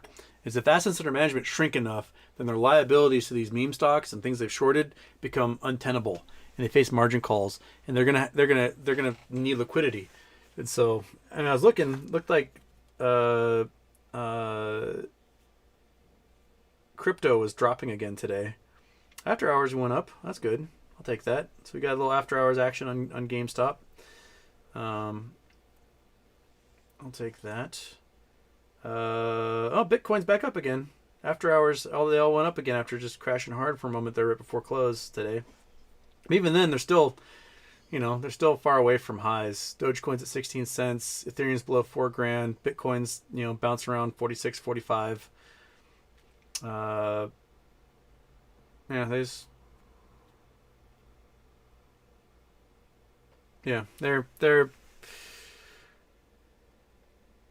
it's interesting. It's interesting. See how the stuff bounces around and what pump and dumps they're doing. I mean, if they're pumping and dumping well, right, and they can buy a bunch of Bitcoin, get it to rally to close to 50, sell it, buy it back at 44, get to close to 50, sell it. They can generate a lot of liquidity if they're playing this well. And if they are big enough institutions, big enough funds, they can manipulate the price of anything they want doing stuff like that. So I wouldn't doubt if we see lots of cash being made by these funds off of the crypto market. I mean, 27% of Bitcoin is controlled by 0.1% of Bitcoin holders. So those guys can throw their weight around however they want and manipulate the price pretty much any time. One of the things we're seeing with Shiba Inu and Saitama and these other like shit coins that are out there is that there's whales who hold billions of dollars in these things, and they manipulate the price of the market. They want to drop the price a whole bunch. They just start selling 1 million blocks at a time, $1 million of shares, every 25 minutes, and they just hammer that price down. And then people get out and they scoop it all up and they consolidate and they do all sorts of crazy things. Okay, Daphne Berry's got some coordinates. Let's see here. She wants let's see where we go. Scene. Bam. Flying around the world. Where are we going? We're going to Europe. We're going to the beach. We are... Well, that looks like a nice pool. What is this? Port Legat Museum House. Looks like a very lovely beach. Some fishermen at that beach in their little dories. There we go. All right. Folks hanging out. Come on, give me some pixels. I want to see this place. Give me pixels. Give me pixels.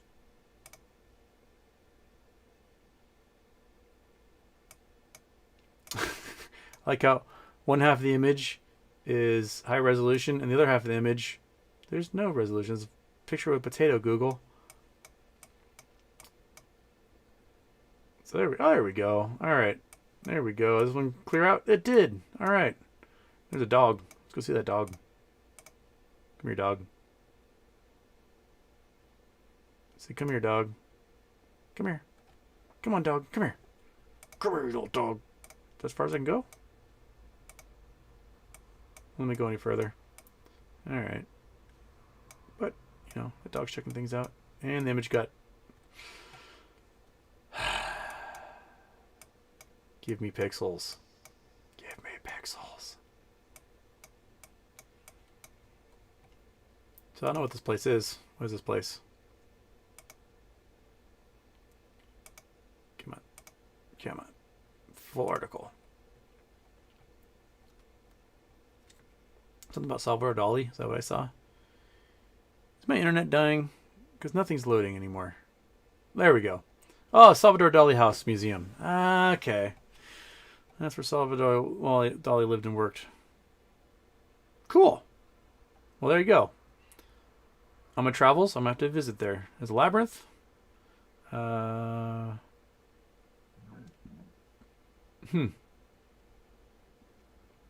all right. So that's Salvador Dali house. Looks like something Salvador Dali would live in, right? It's got kind of a slopey, droopy, melty look to it. Just kind of gives you that feeling. It's got good choice in real estate. I'd live there. Why not? Why not, indeed. Good spot. Bam.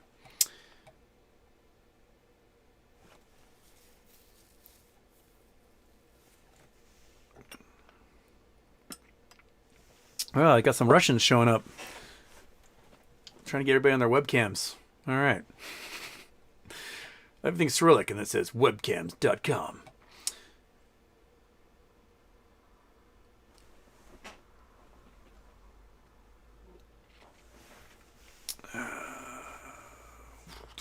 Mike Millspaw. Reality is a crutch for those who cannot handle drugs. Your thought.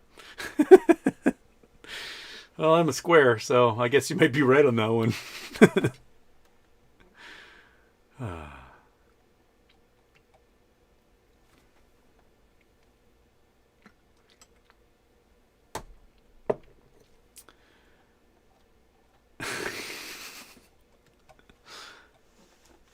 William Morgan, #1 cause of death in America, medical errors. No, that is not true. That has been debunked. The medical errors actually happen at a far lower rate than those numbers that are being thrown around about 10 years ago. Medical errors are not the #1 cause of death in the United States. They happen about like 1/20th the rate at which those numbers were coming out. They got peer reviewed. People went out there, did research to back up those claims, and discovered they could not back them up. So no, medical errors are not as high as people believe that were spread around the news. And that's why peer review is really important. Peer review is fantastic and not done enough. There's actual scientific institutions whose entire job it is to peer review articles because they aren't being done enough. The people will present information and get published in a journal article, and then no one bothers to go see if they were right or not. And you know, I would push for the National Science Foundation or Congress or someone to fund a federal agency whose entire job it is to peer review and repeat experiments.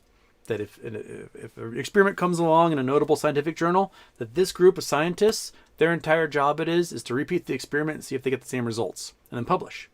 Because a lot of times, you know, peer-reviewed science, when it's done, they show that the initial conditions for that experiment were actually not done correctly, or they were done wrong, or data was transferred correctly, or an equation in the modeling was done incorrectly.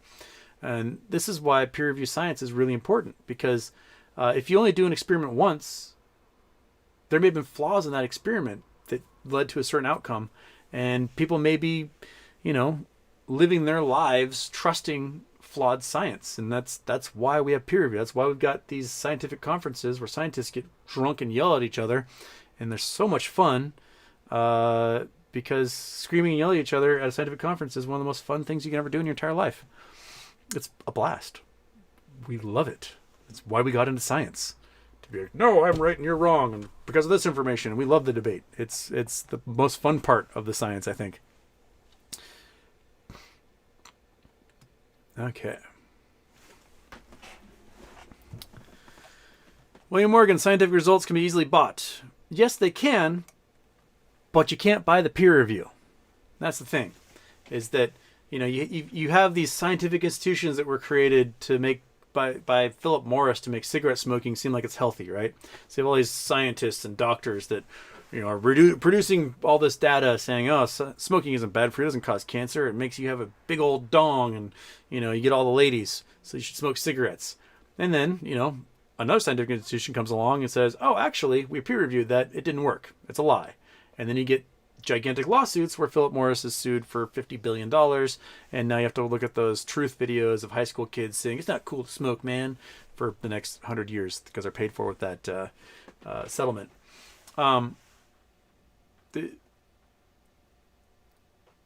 It's hard to find consensus on things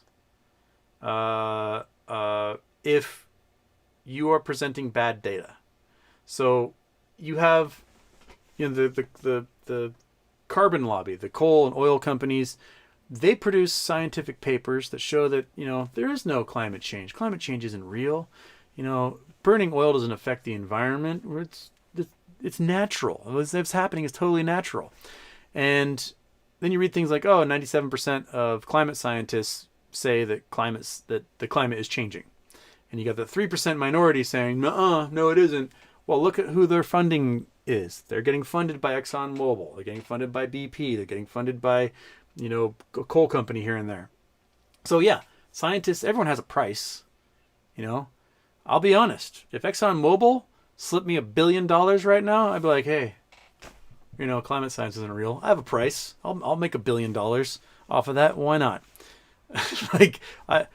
People can be bought. But that does not change the fact that when peer review comes in and repeats the experiment or looks at the data, that there isn't something else at play. I had a guy recently talk to me. He's like, hey, if you look at the death rates per 100,000 in the UK between people aged 10 to 59, the vaccinated people have a higher death rate per 100,000 than the unvaccinated people. I said, okay, let's go back in time. Let's look at when no one was vaccinated, what the death rate was during COVID.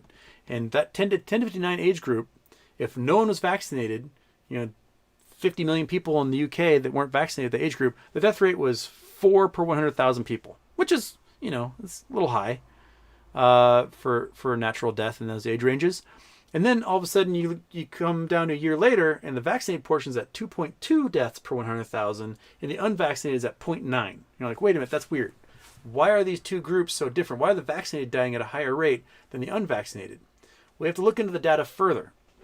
When you look into the data further, you see things like, okay, the overall death rate has dropped by half. Right? It was at 4, now it's at 2.2 for these vaccinated people. So it's dropped in half. But on the unvaccinated side, it's at 0.9. Why is that? Well, that 10 to 59 age group, that's a really large spread. And in the UK, if you look at 40 and older, so that 40 to 59, 40 to 60 years old, you're looking at 90% of them are vaccinated. And you look at below 40, right, you have a significantly lower portion that is vaccinated. It might be 35%. And if you get below 16, age 16, so that's 10 to 16 range, where you've got millions and millions of kids, almost none of them are vaccinated. So you have a skew across your data sample. You've got most of the older people representing the vaccinated groups. And yes, older people die at a higher rate than younger people. And on the unvaccinated side, you've got the skewness towards younger people that are less likely to die, even of natural causes in that range. So the anti-vax folks see the vaccinated people are dying, but what they aren't looking at is how that data is broken down. If you were to break it down in individual age groups, you break it down for people age 50 to 59, vaccinated, unvaccinated, guess who's going to be a higher death rate? The unvaccinated group. So, when you are a mathematician, a statistician, a scientist, you learn how to break down these numbers, and the layperson doesn't necessarily have the ability to parse out what these numbers mean over time. So that's part of that peer review. When someone writes an article that says this happens, and my scientific brain goes, I'm going to ask a question about that, and I can dive into the numbers, I can figure out exactly where the error was made, because that's what I'm trained to do. That's what scientists do. We can figure out exactly where that data was fudged or misinterpreted or lied about oftentimes.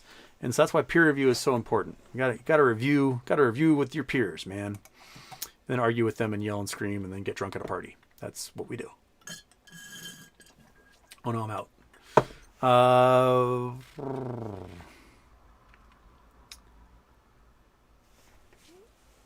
Anna Rulnick says Sears has court dates scheduled through June, so it's going to be at least 6 months. Yeah, that sounds about right. They've been paying off chunks of this debt. The last I looked, I think in November, it was just below $80 million that they still had to pay off. The problem with wind downs, right? And companies do this all the time. It's one of the stupidest things they do, is that to save money, they cut something. And usually that thing that they cut is some sort of revenue generator. So when I was at the Art Institute, right, we all this money, we got to cut money, and our biggest cost are professors. So let's offer less classes and we'll have to pay for less professors. So they cut a bunch of classes.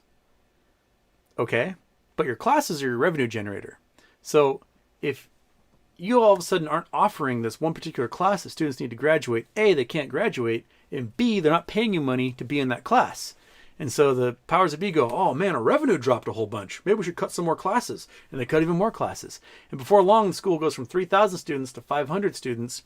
And you're like, 5 years ago, we're making $80 million a year. Now we're only making $10 million a year. What's going on? Let's cut some more teachers out of here. And you just cut yourself into oblivion. Kellogg's right now has a big strike going on. A whole bunch of striking workers. Kellogg's trying to do this 2-tier system, basically to push out their more expensive long-time workers and bring in cheap new labor. And the union's like, no, pay everybody the same. No, this tier structure, give them the same pensions, same benefits, all that stuff. And so they want to strike. And now Kellogg's has a bunch of scab workers trying to produce their products for them, and complaints for their products are skyrocketing. All you have to do is just read where Kellogg's has been tagged on Twitter, and you can see like just how absolutely terrible, like Rice Krispie treats and Pop-Tarts and bugs being found inside packages, stuff not being packaged at all. Like you get individually wrapped Pop-Tart and all of a sudden they're just not individually wrapped, they're just sitting there going stale in the box. So we got is Kellogg's going to save money by trying to crack down on labor, right, if their product quality drops off the face of the earth and no one wants to buy them anymore? Boeing did the same thing.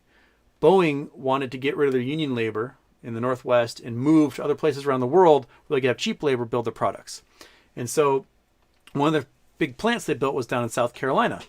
And they built this big plant in South Carolina. They got $1.4 billion in tax breaks to build this plant. Like, sweet, got $1.4 billion in cash and a bunch of cheap, stupid labor, and we can start building planes on the cheap. Okay? So their first 20 planes that came out of that factory couldn't fly. The wiring was done so wrong. The machining was terrible. Like, they could not get certified to fly. And what should have been like a $1 billion investment on developing the 787 became a $25 billion loss.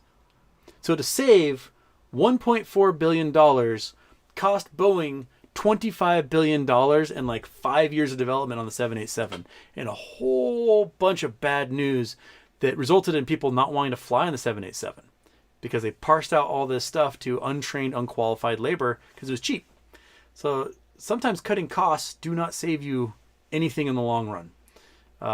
Doing it right the first time is always less expensive than doing it wrong. Think about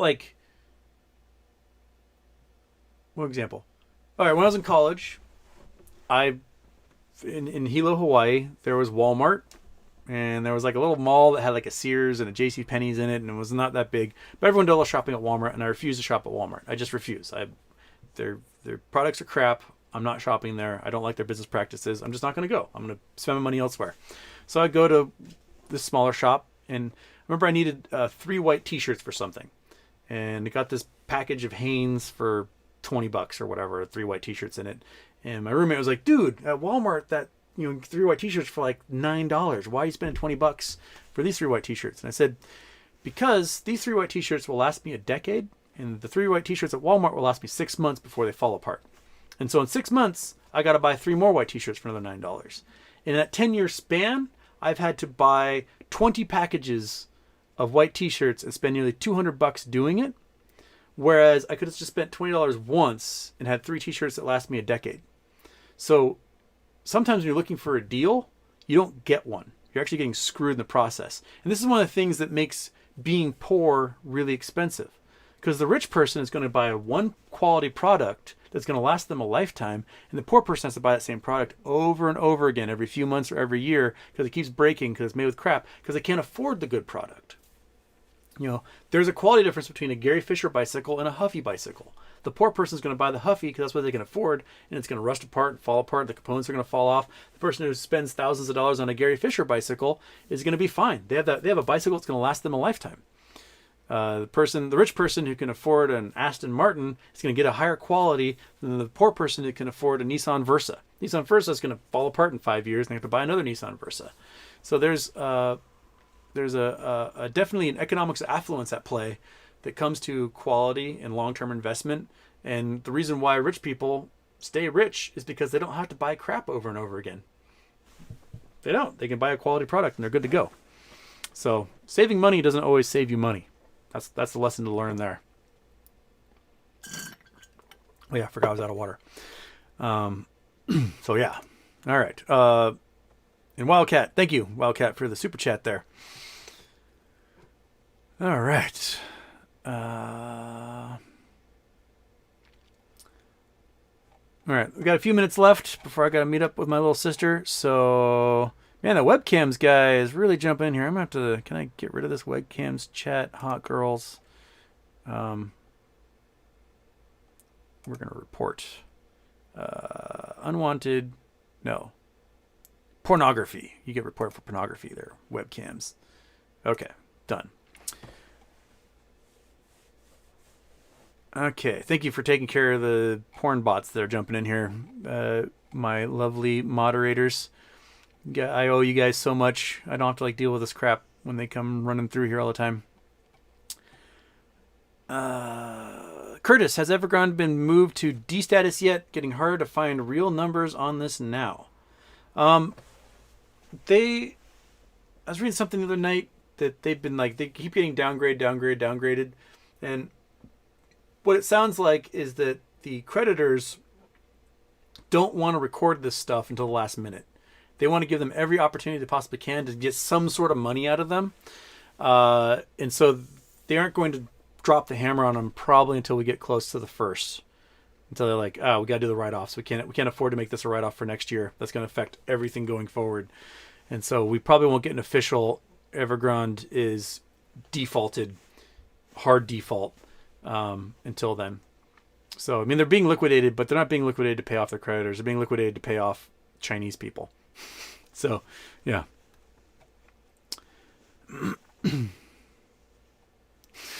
Ross talk. My mom calls me 3 times a day to say I wish I never had you. Have a good weekend. The parental love. All right.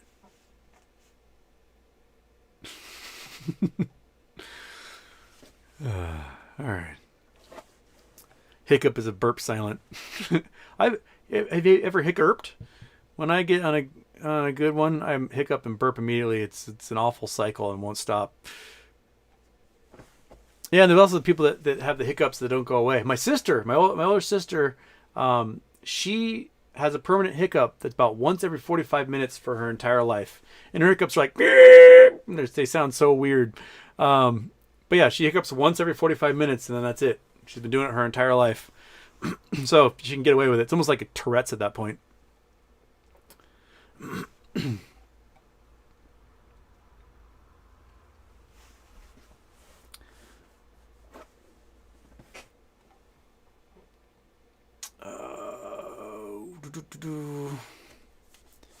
Roisman resignation. Am I missing news today, man? Roisman. Leaving Security Exchange Commission. Republican Commissioner Roisman leaving agency. How did I not get this news before? Google. Oh, Wall Street Journal. I'm not paying shit. Leave me alone. Okay. Yeah, Roisman is leaving. Ooh, I have to read up on this. I somehow missed this morning when I was reading my news briefs. Did not pop up. With Roisman's departure, SEC will have 3 Democrats, including Chairman Gary Gensler, 1 Republican member. The move isn't expected to change Gensler's ability to advance his policy priorities since Democrats already had the majority. Roisman's 40 years old. That dude's 40? I'm 40. That guy looks like shit. Okay. Proposed changes, money market, mutual funds, corporations. That's question Washington's focus on payment for order flow, incentive system, allowed retail brokerages. Okay, so Roisman is in the pocket of these brokerages. All right, so good. Peace, buddy. Deuces. All right, so that's good, since he's in the pocket of payment for order flow monsters, and we can get rid of that. All right.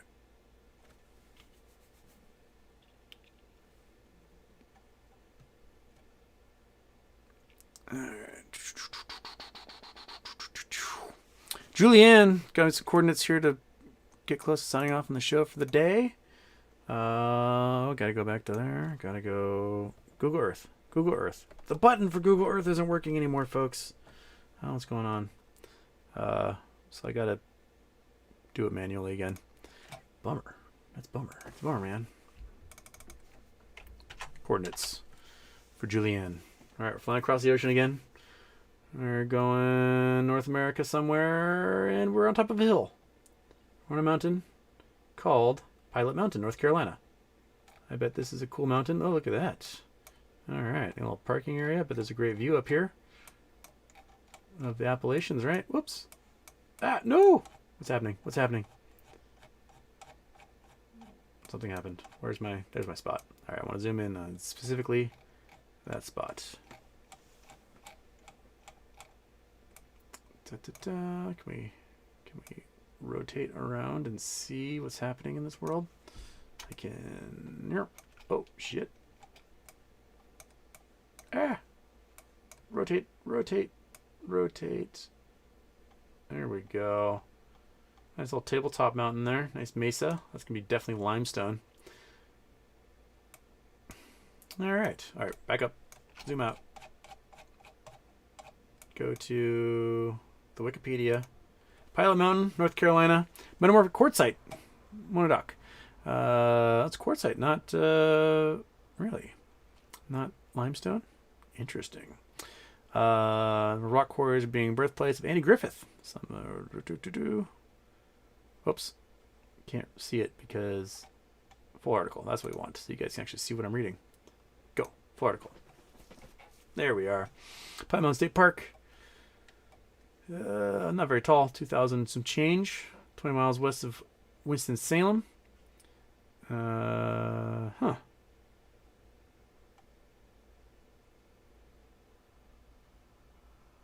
Cool. This near you, Julianne? That's what it looks like when it's not Google Earth made. Well, there you go. That's metamorphic. So this is quartzite. So this is sandstone that's been metamorphized into quartzite. That's why it has that old beach look to it. Yeah. And there's North Carolina. Cool. All right, back to Google Earth. All right, we'll do a couple more here. A couple more people either yelling at me or asking questions. And I got like one little drop left. I just want it. There we go. Okay.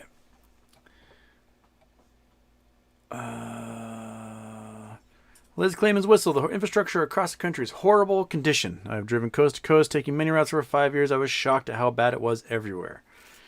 Yeah, we do not do a good job maintaining infrastructure. I mean, maintaining infrastructure is really, really hard.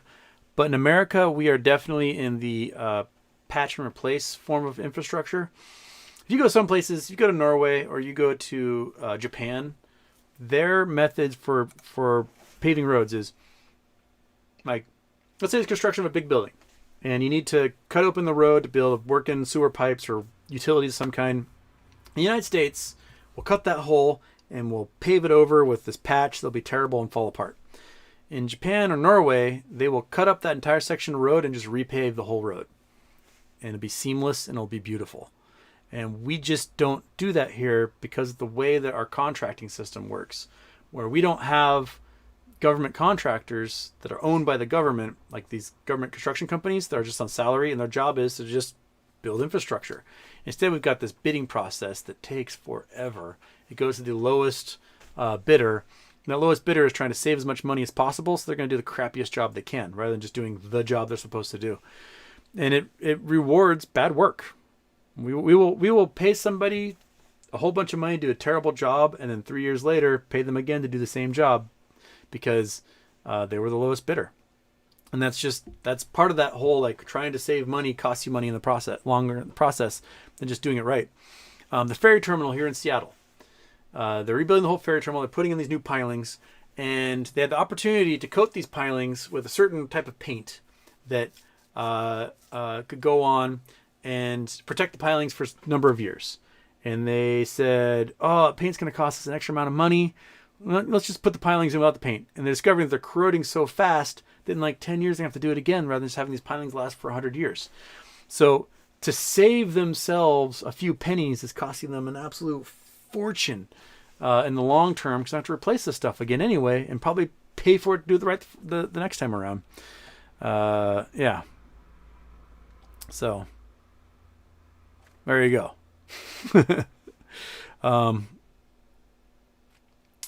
Yeah. All right. Tomorrow is a special show. Tomorrow is Charity Tuesday. We're hopefully going to raise a boatload of money for Toys for Tots for that holiday spirit.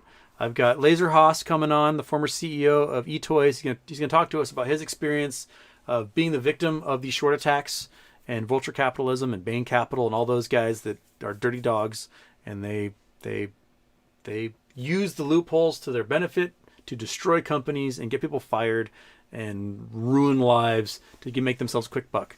So we're going to be talking about that. So get your donation pockets all ready, and hopefully I won't have to go on any rants tomorrow. So, yeah, 2 o'clock tomorrow, Pacific time, 2 p.m. Pacific time. We're raising money for kids. So jump in there, and I hope to see you tomorrow, and we'll raise a whole bunch of dineros for them children's and cap off our year of helping others. Or actually, it's been 6 months helping others. We've raised almost $10,000 for charity so far. Blowing my mind. We've raised so much money for charity. Not just like through your individual donations, but for as long as the advertisements play on those broadcasts for the charity shows, then the money keeps going to those charities. So if you watch one of those charity shows, a year from now, the money will go to the charity. So it's fantastic. And the donation button still is in each one of those shows. And tomorrow is our big year-end finality for Charity Tuesday. I know it's not technically the 4th Tuesday, but it's Christmas week, so we're gonna make that work. Yes. All right. And Monkey Butt, do you have anything to add? Anything at all? No? Can't even lift up your head? There you go. All right. Give everybody a big old look. Monkey Butt says goodbye, and we'll see you in 22-ish hours, and wish you all the best until then. And 1, 2, 3, go!